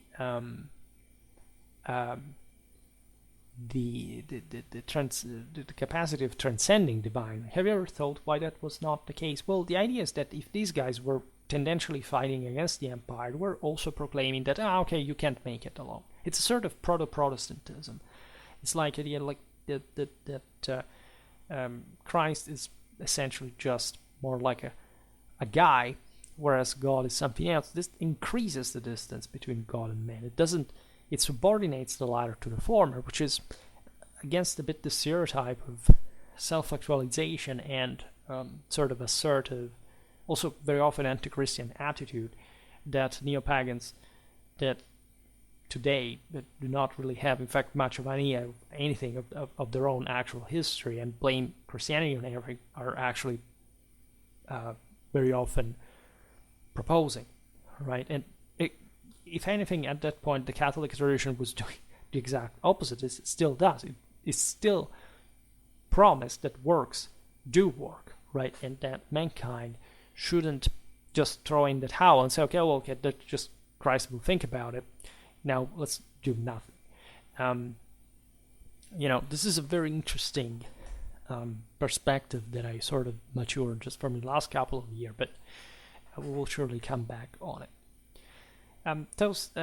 Say, with regard to war, and even more to military virtue glorified as a meritorious thing by pagan ethics, Lactantius agrees with Cyprian in reducing the specific attainments of a pagan army to murder on a grand scale. So not just killing, but an unjust one, right? Because can the two things be equated? You see, there is a killing that is accepted conventionally by earthly authorities. Take self-defense. What the divine absolute said, if you are perfect, as God is, you shouldn't even, you should be capable of preventing, any lesion whatsoever and just convincing out of sheer spiritual power. So that even if somebody attacks you, in fact, a geography is full of this, these guys that are tortured forever and ever, never die, all these saints, right? And also this military ones, because they couldn't do anything against that spiritual force, and so in this rigoristic view, every killing from your side, even when generally speaking maybe conventionally justified in society, is still murder because you failed in doing this in a different way. Now, by approximation, legally we accept, killing somebody in self-defense. I don't see any problem with that. But at the same time, you ask yourself, but what have I done to prevent this in the first place? What have I done to make this society better? What have I done in absolute terms of my greatest potential, other than sitting here and waiting for somebody to intrude my home and me to shoot him dead? You see what I mean? So, of course, Lactantius is criticizing specific. Himself is falling short as any human of this, even rhetorically, of this coherence, meaning that, of course, he's criticizing the current pagan thinkers. By the way, Christianity has been changing a lot in the generations, especially in the latter ones, and there is a general criticism to the attitudes toward Christianity, and this kind of absolute ideal helps showing them that as long, of course, as you rule the empire, you're not perfect, you can't find faults in you, right? This passage from the Divina Institutiones is 118, by the way, for the people who say that I don't cite sources. In any case, there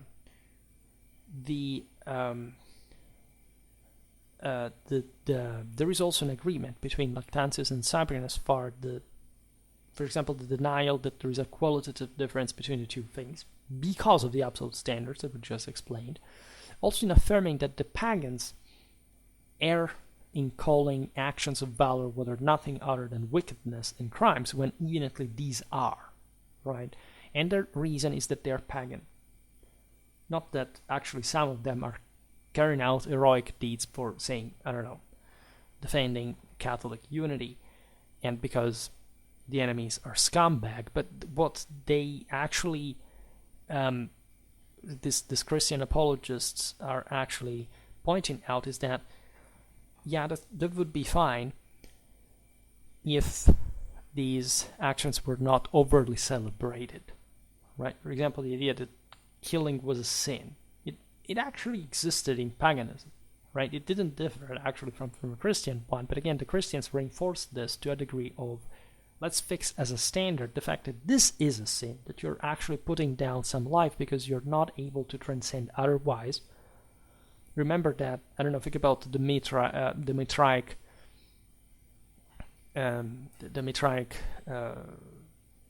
ritual, like of an initiation. It was part of course, it was very widespread in the military at some point, as you know, and this at least originally contemplated the killing of someone.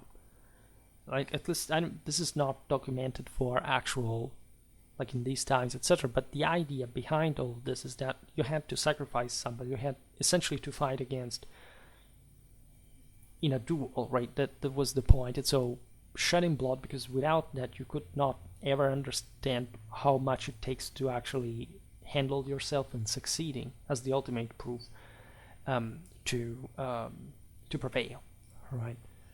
So there was all an issue regarding, of course, the new way heroes would cope. Like, for example, the military saints we pointed out before. Yes, they're tortured so much they're like they would kill anyone. Of course, at the end they do die. But in there is, in fact, the acceptation that there is not like an absolute standard. Why? That these guys were not God themselves? Of course not, because if they had been, they would have transcended everything, right? And in this sense, not even Christ had done that to a degree to that, as it would occur, in fact, during his second coming, that will fix everything. And so these guys were the equivalent of some other heroes that were, however, human and not capable of fully attaining divinity, like Mithras does, for example. He becomes, from a stone, the sun himself, right? That's the extreme. Except that hasn't evidently been enough at that point. Say the Christians denied that, because if it had happened at this point, we would be all one with the Son, so with God, and the Sol Invictus. And if this has not happened, it's because historically it has not happened. So that is a myth that, of course, is ideally taking place in a dimension in which things have to happen. It's a dynamic one. I explained it in the video about the Sol Invictus. There is a perennial struggle as far as for example, eternally rising as the king of the living, because as long as that place between gods and men exists, and you're in between, it means that you still haven't accomplished the mission of transfiguring the entire world, right? So the Christians were just simply observing that and realizing that so far nobody was able to save the world, and that Christ had just instead given, injected the ideal, right, showing what the power of human nature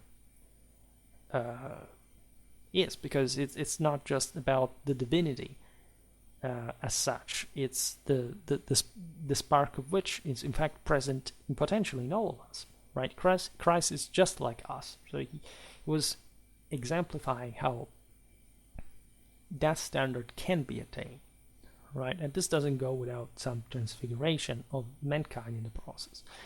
Now, Lactantius deems absurd in the same source that to consider the murderer not only guilty but even contaminated and corrupt, right? And at the same time to exalt and almost surround him with a sacred nimbus, the one who killed thousands of men just because he did it in a war.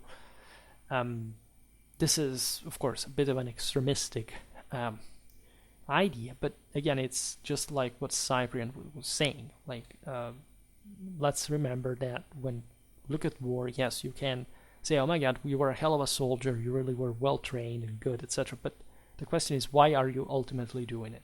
What reason is there, right? And how good have you performed even your duty by absolute standards? And why are you killing these people instead of succeeding in convincing them if you are right? Because if that was the case, you see, it's not just about blaming others at all, right? It's both things.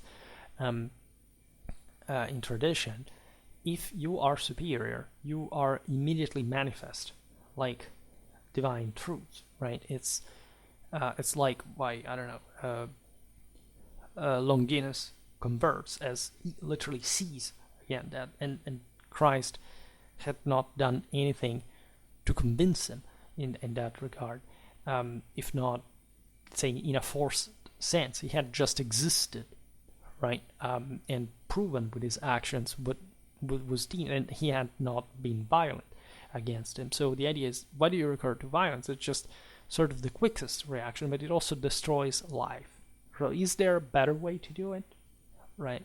This doesn't mean that, again, by earthly standards we should blame war, but we should ask ourselves always how to improve it, how especially to do this in a way that is ever more effective, paradoxically, so that by deterrence it's not actually going to happen. That's actually the beauty of the military, for that matter. We should thank God for that. So the divine commandment not to kill, or better, not to murder, does not allow exceptions. Murdering a human being in any case, or even just carrying weapons, he goes as far as saying this, because it implies a disposition to murder, right? Whether it translates into practice or not, is sinful for the Christian. That's what Lactantius says. This is also a beautiful concept, because if you, as I just said about the military, yes, you have a deterrent power that serves exactly a functional purpose, but Lactantius goes beyond and says the mere idea that you want to recur to that should be eliminated if you want to cultivate your own spiritual standards to the point that you're going to really, if these standards, of course, are so high and good to convince the others, which is, it's something you have to attain. It's even more difficult than having a functional military, right? And that's why, as sinners, we do make war, right?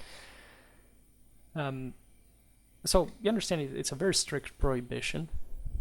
The Christian is not even allowed to accuse someone of a crime that carries the death penalty, since this would be equivalent to killing him.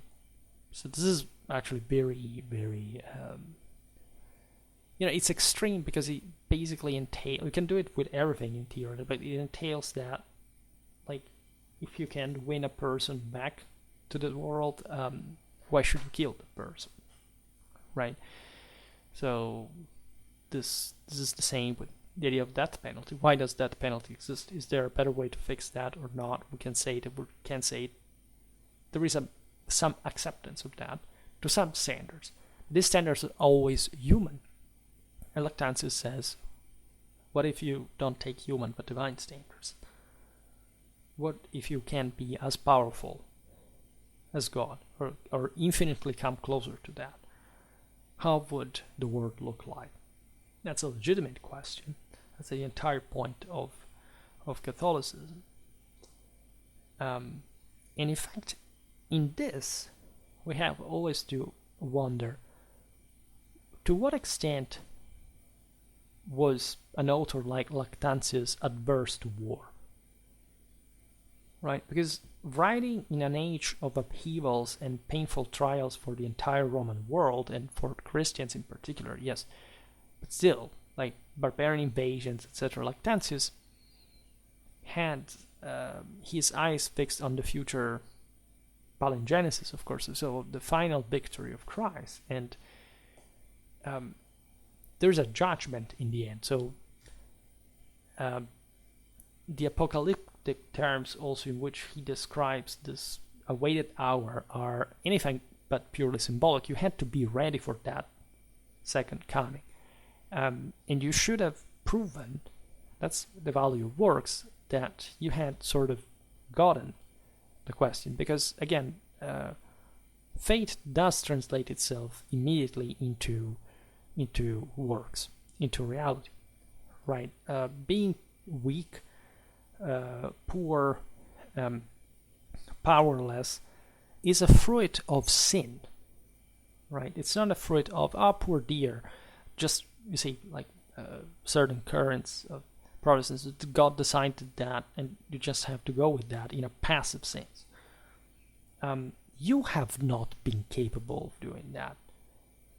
It's Adam and Eve that cracked the celestial bolt and fell to a lower reality of mortality and pain and more. And this sin is on our shoulders, not because just of Adam and Eve, but because we descend from them, and just in the form we do. So in the way we, the world has been changed by that metaphysical disaster, we are responsible for the same. It's as if you shouldn't see it as a static, okay, it happened at one point in history where like this, there is practically nothing we can do, or at least we are just doomed because God has decided that because of our ancestors, it's over for us. Not at all. The entire reality is a product of our current living sin. We could change it from a day to another. All these actions, positively speaking, we've talked about, are nothing but this, right? It's about coming closer to God, in this case Christianly, by Christ's example, and thus making things better for everybody, right? And helping others, because this has, as we've seen, always a collective dimension. It's never just about yourself. Yes, you are limited, and also as far as what you can do for the other, but everything you do does influence the others, as much as everything that you let others do, for better or for worse, influences you. So it does not really seem correct to explain with the sole use of the literary genre the description of events that will occur over time, even at the end of it. That is, in history, a false prophet will attempt to dominate the world. This is notoriously the issue. The righteous will oppose him by gathering under the guidance of Christ, of the Christ leader. The storming of the Asgard, this is the gates of hell shall not prevail, right? And it's a purely military concept, of course. A sword will suddenly fall from heaven, so that the righteous will know that the leader of the holy militia and a host of angels will descend to the earth, and an inextinguishable flame will precede them. And from the third hour until evening, the blood will flow in rivers. Once his troops are destroyed, only the wicked will be able to escape. Right? But all his power will be shattered. Right? This is like the cadet repente gladius e celo ut scient justi ducem sancte militiae descensurum et descendet comitatibus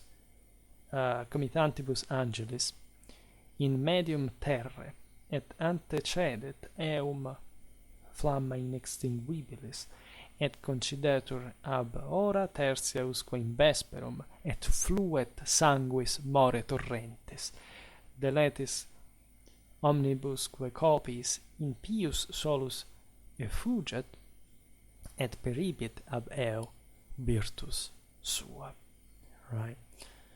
So when you read such language, of course you understand that the entire point is war. Right? War never ceases. The Romans were incredibly aware of this. Like, life was considered as a military service, right? Because the same traditional pagan belief was Catholic, and it believed towards God the same identical thing. That if you did not have those spiritual standards of self-actualization, you could not succeed.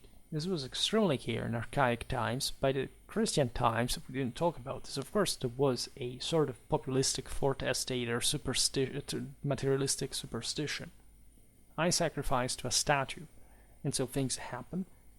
Right? It's not how it works, right? And or it works, but it works to a degree that it's virtually irrelevant because it cannot really even manifest functionally with what, right? For the cost of a meager,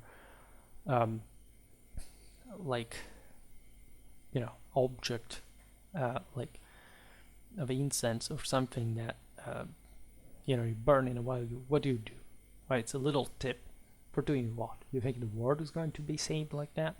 Transcending your own mortality works like that, right? This is what the Christians were rightfully opposing, right? It was the detriment of the same spiritual standards. And of course there had been a specific point in history which things had changed. I mean, there is all of Christian tradition in explaining what was the world before Christ, metaphysically. What were people up to? What is that happened to the people who lived before knowing Christ?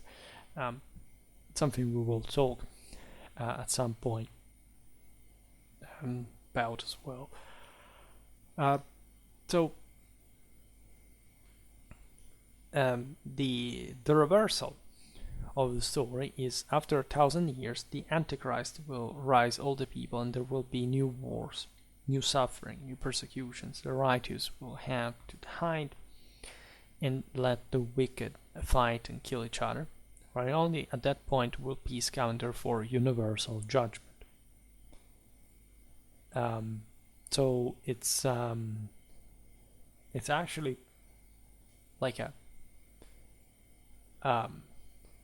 a big deal in terms of ultimate destruction of mankind. There is an omen, you see. It's just like the twilight of the gods. It's a dual tradition. You may never fully know, like in the end time, which forces will have been drilled from God's side or not, and what will happen in terms of the generation of mankind when everything will be exhausted. This is terrifying. So all the conceptions of who or how gets saved, one gets saved, is it's all like an enormous issue that just today we can't even call it, just out of time matters. It's of course also useless to note the importance that this genre of literature will have on the entire Christian tradition. Just think of authors like Prudentius, and so all the apocalyptic and psychomagic production that Roman Christianity and the Middle Ages are really full of. Right, the cosmic and psychic struggle between good and evil are the basis of the Christian epos. This is, in many ways, like all the continuation of the past beliefs. Without this, chivalry itself, that of course was predates Christianity, as a spiritual experience, would have had no place in the way we conventionally think of it in medieval times. So there is also a dialectic between the militia sacra, the holy militia, and the militia seculi, the secular militia, the earthly one. Really having a dialectic that will become the theme so much found in the didactic writings intended for knights specifically. It is really at the root of the investiture controversy. If you really look at what we were saying before regarding the perennial division between church and state really existing, this stemmed at the time from it, where he used to say, what master are you serving, and what kind of man, because this is the point of it all, like with the advent of Christianity, what kind of man can save the entire system alone, right? In Roman times, and the Byzantines tried to maintain this, and also they sclerotized, in fact, much more than the West. because it was not effective. It's not a matter of just of institutional form. It's how you spiritually achieve this. There had been the overlapping between a divine and a earthly power. All right. The emperor was the highest priest of the empire as well. At this point, recognizing that a single person does not exist anymore, hence that Christianity arrives, right? And the church is separated from the state, and there must be a cooperation with the two. That, for as long as the times in which church and state cooperated until a couple of hundred years ago, this actually gave positive fruits in the history of civilization. It's yet the other great page that opens with Christianity, right? And that's why, for example, with this cooperation, the West will overwhelm Constantinople, right? It was trying, even with Christianity, to live with this ambiguity, right? And I don't know, the Byzantine emperor commanding the Patriarch of Constantinople, putting popes to death, like this kind of things, and how ending? Failing, because the standard could not be attained, right? Doesn't matter how great the Byzantine Empire was and powerful, and so nailing it at some levels, but that head, right, was not quite to be maintained in the way we intend by human standards, and so the struggle of the investitures will start from this, right? Who does decide to rule, and to which kind of the two militias the single knight is loyal? Gods or the emperors? This is a hell of a great question, especially with the emperor is not enough to maintain order as he should. It's always a strife, right? We've seen it very often in our videos about chivalric history and warfare. Then we will deepen this sense of what happened, for example, after these centuries, what happened in the early Middle Ages, what happened in the High Middle Ages, in the late ones, regarding this older view of the Imperium. This is why the Empire existed, right? It's not a strange, like it should be common knowledge. It's the first and most important thing of the Empire. If you don't know this, like the question is, you've been filling your mouth with the word, but you haven't really understood what this was all about. Notoriously, by the way. Chivalric literature, iconography, if you look between the 11th and 13th century, will be in a way or another continuous transliteration of this apocalyptic and psychomagic theme. It's always, we know it from Clausewitz, the moral dimension is more important. War is primarily a clash between moral forces, right? And so it's first and foremost a psychomachia, right? Even wounds, even physical destruction is primarily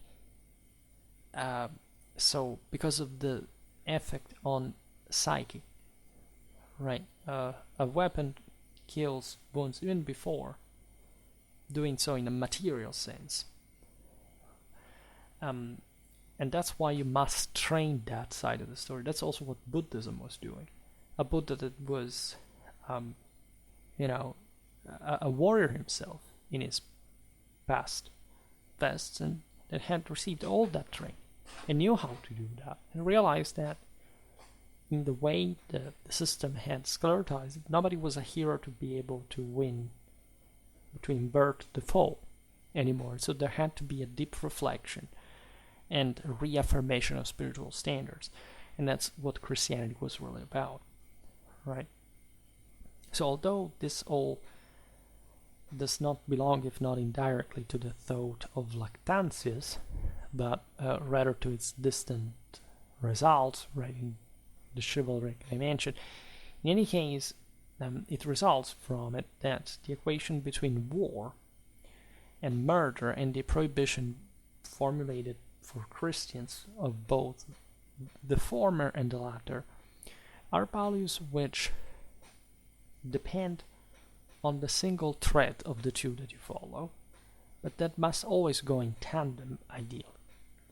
right? So it's not really an ununivocal or, susceptibly exceptional, right? Turn of ideas, right? Standards are to be always considered from a moral point of view, and say a spiritual point of view, a divine point of view, and an earthly point of view, right? That's why Christ's statement is of that absolute kind when he says, "Give back to Caesar what is of Caesar's, and give to God what is of God," because God is naturally more important. The spiritual dimension comes first, right? Then the rest, if you really want to be absolutely aware, must all come back. And so not even serving the military in that sense should be the case, but only if you take a path that is beyond any other, even civil and military dimension. It's not to say, well, destroy everything that Caesar has, or concern yourself with that. No, it's concerning yourself with a higher good and finding the means also in the earthly world. That's why Christ wouldn't rise against the authorities, would let himself being killed. But he was not a Bar Kokhba, right? He did not need that. He was not limited in that. He could have wiped out everything, just immediately, right? And for what, though?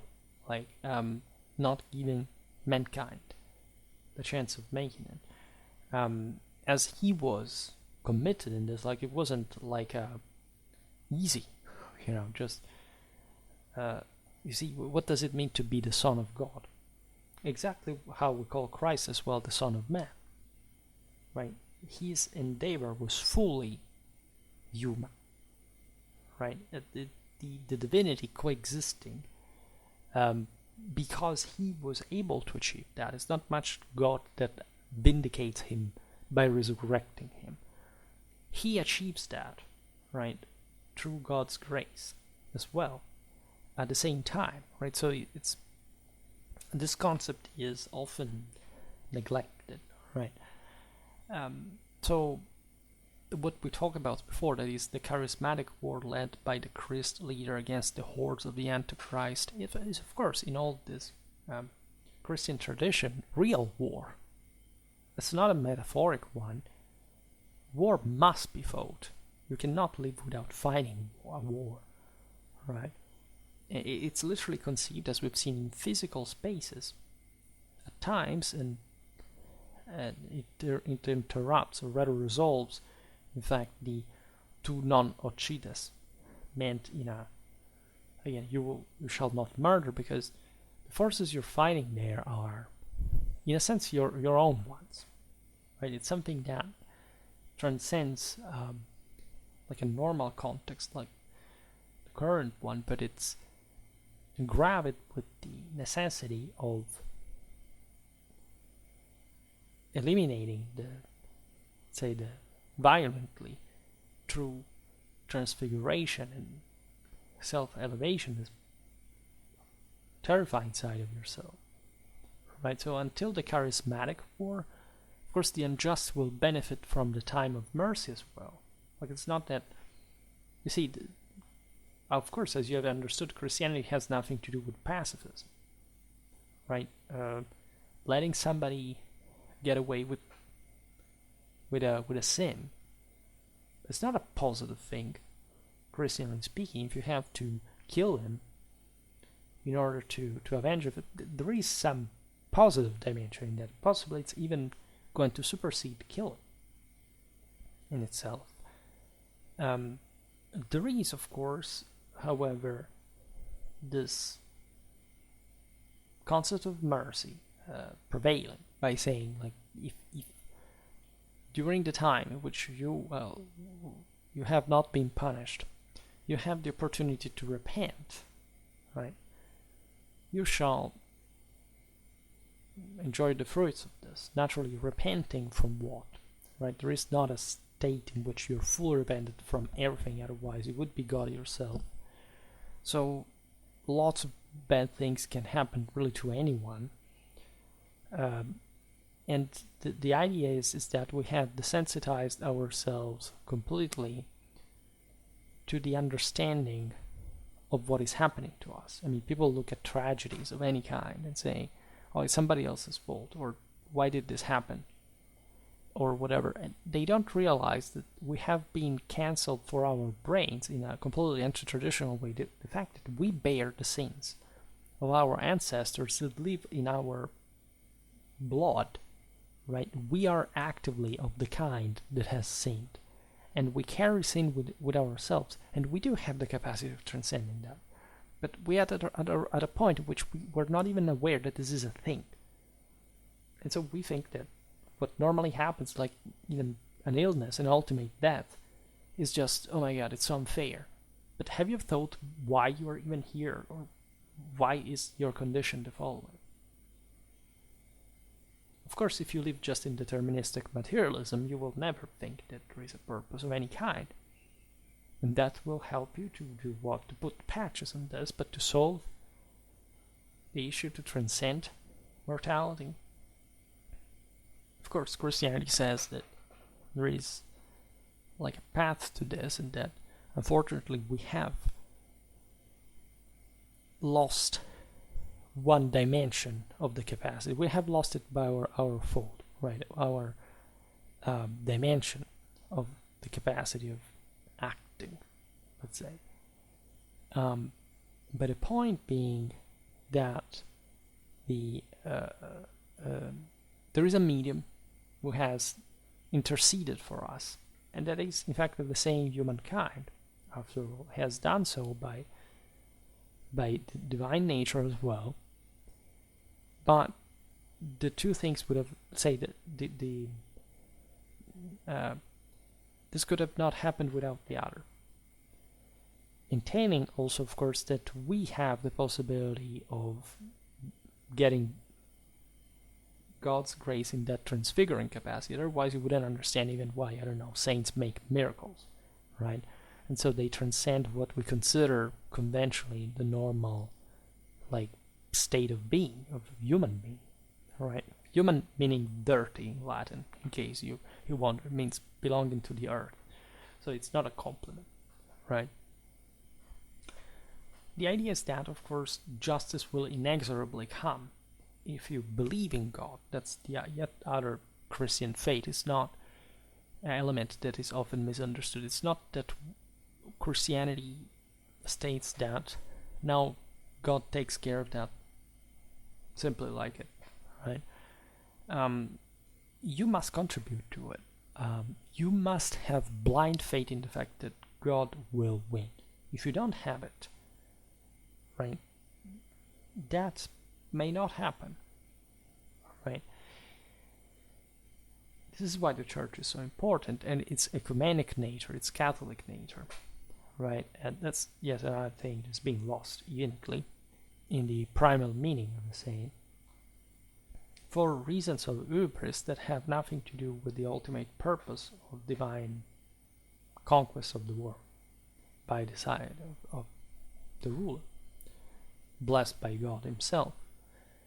Something that was incredibly, I don't know, crystalline clear to a Caesar and Augustus, for example, and that nobody teaches you in school about them. I mean, literally the single most important thing that they believed in their life, not every once in a while or whatever, the entire reason why they woke up in the morning to do something, right? And that single most important piece of information has been ripped out of your history books. Remember that, right? Instead of believing conspiracy theories for chicken brain people, just know that there is only one, right? There is a concerted effort to make you unsee this.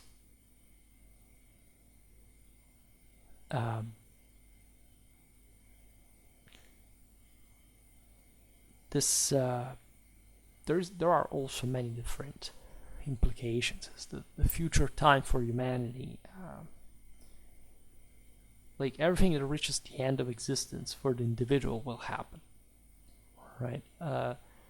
Once the tempus expendable is exhausted, it will be the turn of the regenerazione, So you can't expect to get away with things, right? You will just in life suffer for the chance you're being given, but the ultimate price is either everything or nothing, and it's much more absolute than anything you can imagine in this sense, right? I think this is particularly relevant. The fundamental limitation certainly remains. War is lawful, indeed even sacred, only when Christ commands and guides it. This would inspire the Roman legions in Christian times. It's the point of it all. We've seen it with St. Ambrose, with the foundation of a Roman military and imperial conscience, which is the same. The enemy is the Antichrist, right? And so civilization itself is to be defended and guarded at all costs. Today, just like that, right? In that uncertain and fearful dawn of the 4th century, that yet had to stabilize that certainty. Lactantius was seeing the army like the rest of society in the hands still of the pagans, and he certainly could not foresee that the time of the Deus Vult of the First Crusade we were talking about yesterday, the video about Alexius Comnenus, would soon arrive, right? Time in which a church emerged from the catacombs, and so like even from a condition of paranoia to an extent of psychological inferiority, indeed, hoisted above the thrones, it would have blessed the same weapons that he forbade the faithful to wear, and would have equated the enemies with the Antichrist. A time in which also going to war would have procured spiritual merits, and in which holy men and devout pilgrims would have seen, if not Christ himself, then angels and saints cloaked in shining armor leading the Christian armies. How many? Like on the banners and the shields. The entire statues at a point. And again, tombs of military saints, of saints that were venerated because they had been in the army, and in this sense they had been able to master, you see, eventually as Christians, something greater than the same military, which is something overly exalting when it starts from the military, because it was, as we've seen, the same principle of the of transfiguration in holy combat, like managing to get it, that it's not this sort of rotten military from real people that fail, whatever. It's like the guy topped the actual game. He learned how to do it. He will guide us. He will lead us in another worldly dimension. He will be our leader, right? We've seen it in the video, for example, of Gérald of Aurillac by the pen of Adolphe Cluny. The idea that, of course, the exhausted masses of the world were accepting the idea of a Lord, of a Savior, somebody who would help them to elevate themselves yet again. This is why at this point, like, proto-feudalism would kick in, right? The cavalryman, like Saint Martin, would become the hallmark of that social superiority as well, as a guidance. And the importance of the Lord as Christ in itself. Think about the sacralization of the Merovingian blood, right? All things that were incredibly akin to what already military symbolism, or actually literally the same thing in military symbolism, had been, in the transcendental capacity of the war band under the guidance of the leader, the chieftain, as a divine medium. Made lots of videos about this, especially also the ones about the warrior beasts like the Ulfethnar, the berserkers, etc. It's all the same identical me. And of course, the gentle Lactantius could have not foreseen any of this unless he sort of in the last years figured out that likely the Christians were to make it, because after all, like it's really Constantine the watershed. Like, it's not Julianus. There were other chances of paganism to re-kick in. No, right? It was. This is yet the other mistake that they subtly insinuated in you, that this is like an option, like I become a Christian or a Mithraist or whatever. No, right? Christianity is the cause and the consequence at the same time of the tempers, or the moral tempers of the times. Right? It's not an interchangeable costume that occurred for some strange accident of fate. Right?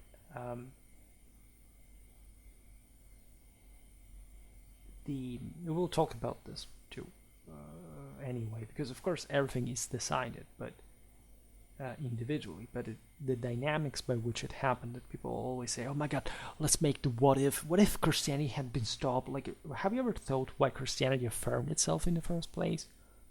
The scale, the depth, the dimensions of why it happened. What do you think, that it's just a guy at the top that decides that and it happens? Because this is fourth estate populistic superstition, right? And it's exactly the one that actually made standards collapse throughout all history. So it's extremely important to read these authors also in their historical context to understand why they wrote something in particular, right? And yet, even if Lactantius was not to live to see that, the Christian sacralization of war took ample advantage of the apocalyptic pages of the same Divina Institutiones, right, of his, and of course the pages of many other early Christians that had surely contributed through the filters of their age, the same Roman world, the same, this is important, the same Mediterranean, same European perspective, and more, like to look at a certain side of the sword, like that particular condition of civilization, that particular meaning of the empire, right, and its duties, right, and you can appreciate the limits of these authors to their fixations, the way they sort of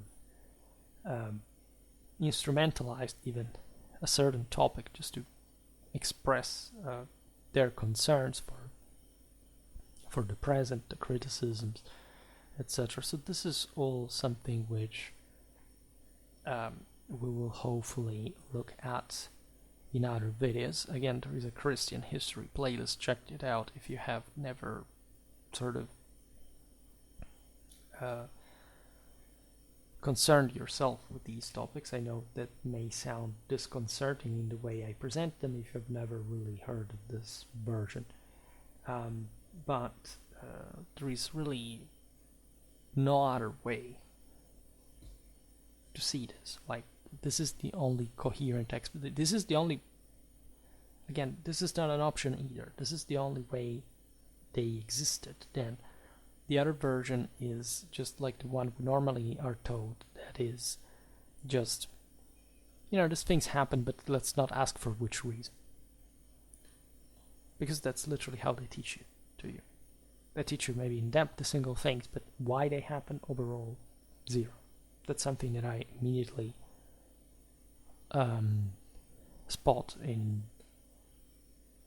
the way they were taught, even just on history of religion manuals, whatever. The actual reason, think about it. It's never explained. Look at it. Look at your books, and realize if anybody in a manual about history of religion or history of Christianity makes a premise saying, look, the point of it all is this one, and for this and that reason, right? In any case, for today, I stop it here. We will keep talking about this, hopefully.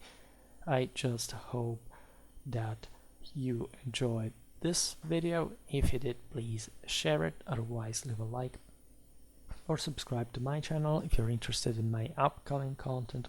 As always, I thank you heartily for listening to me. I wish you a nice time. and see you next time. Bye.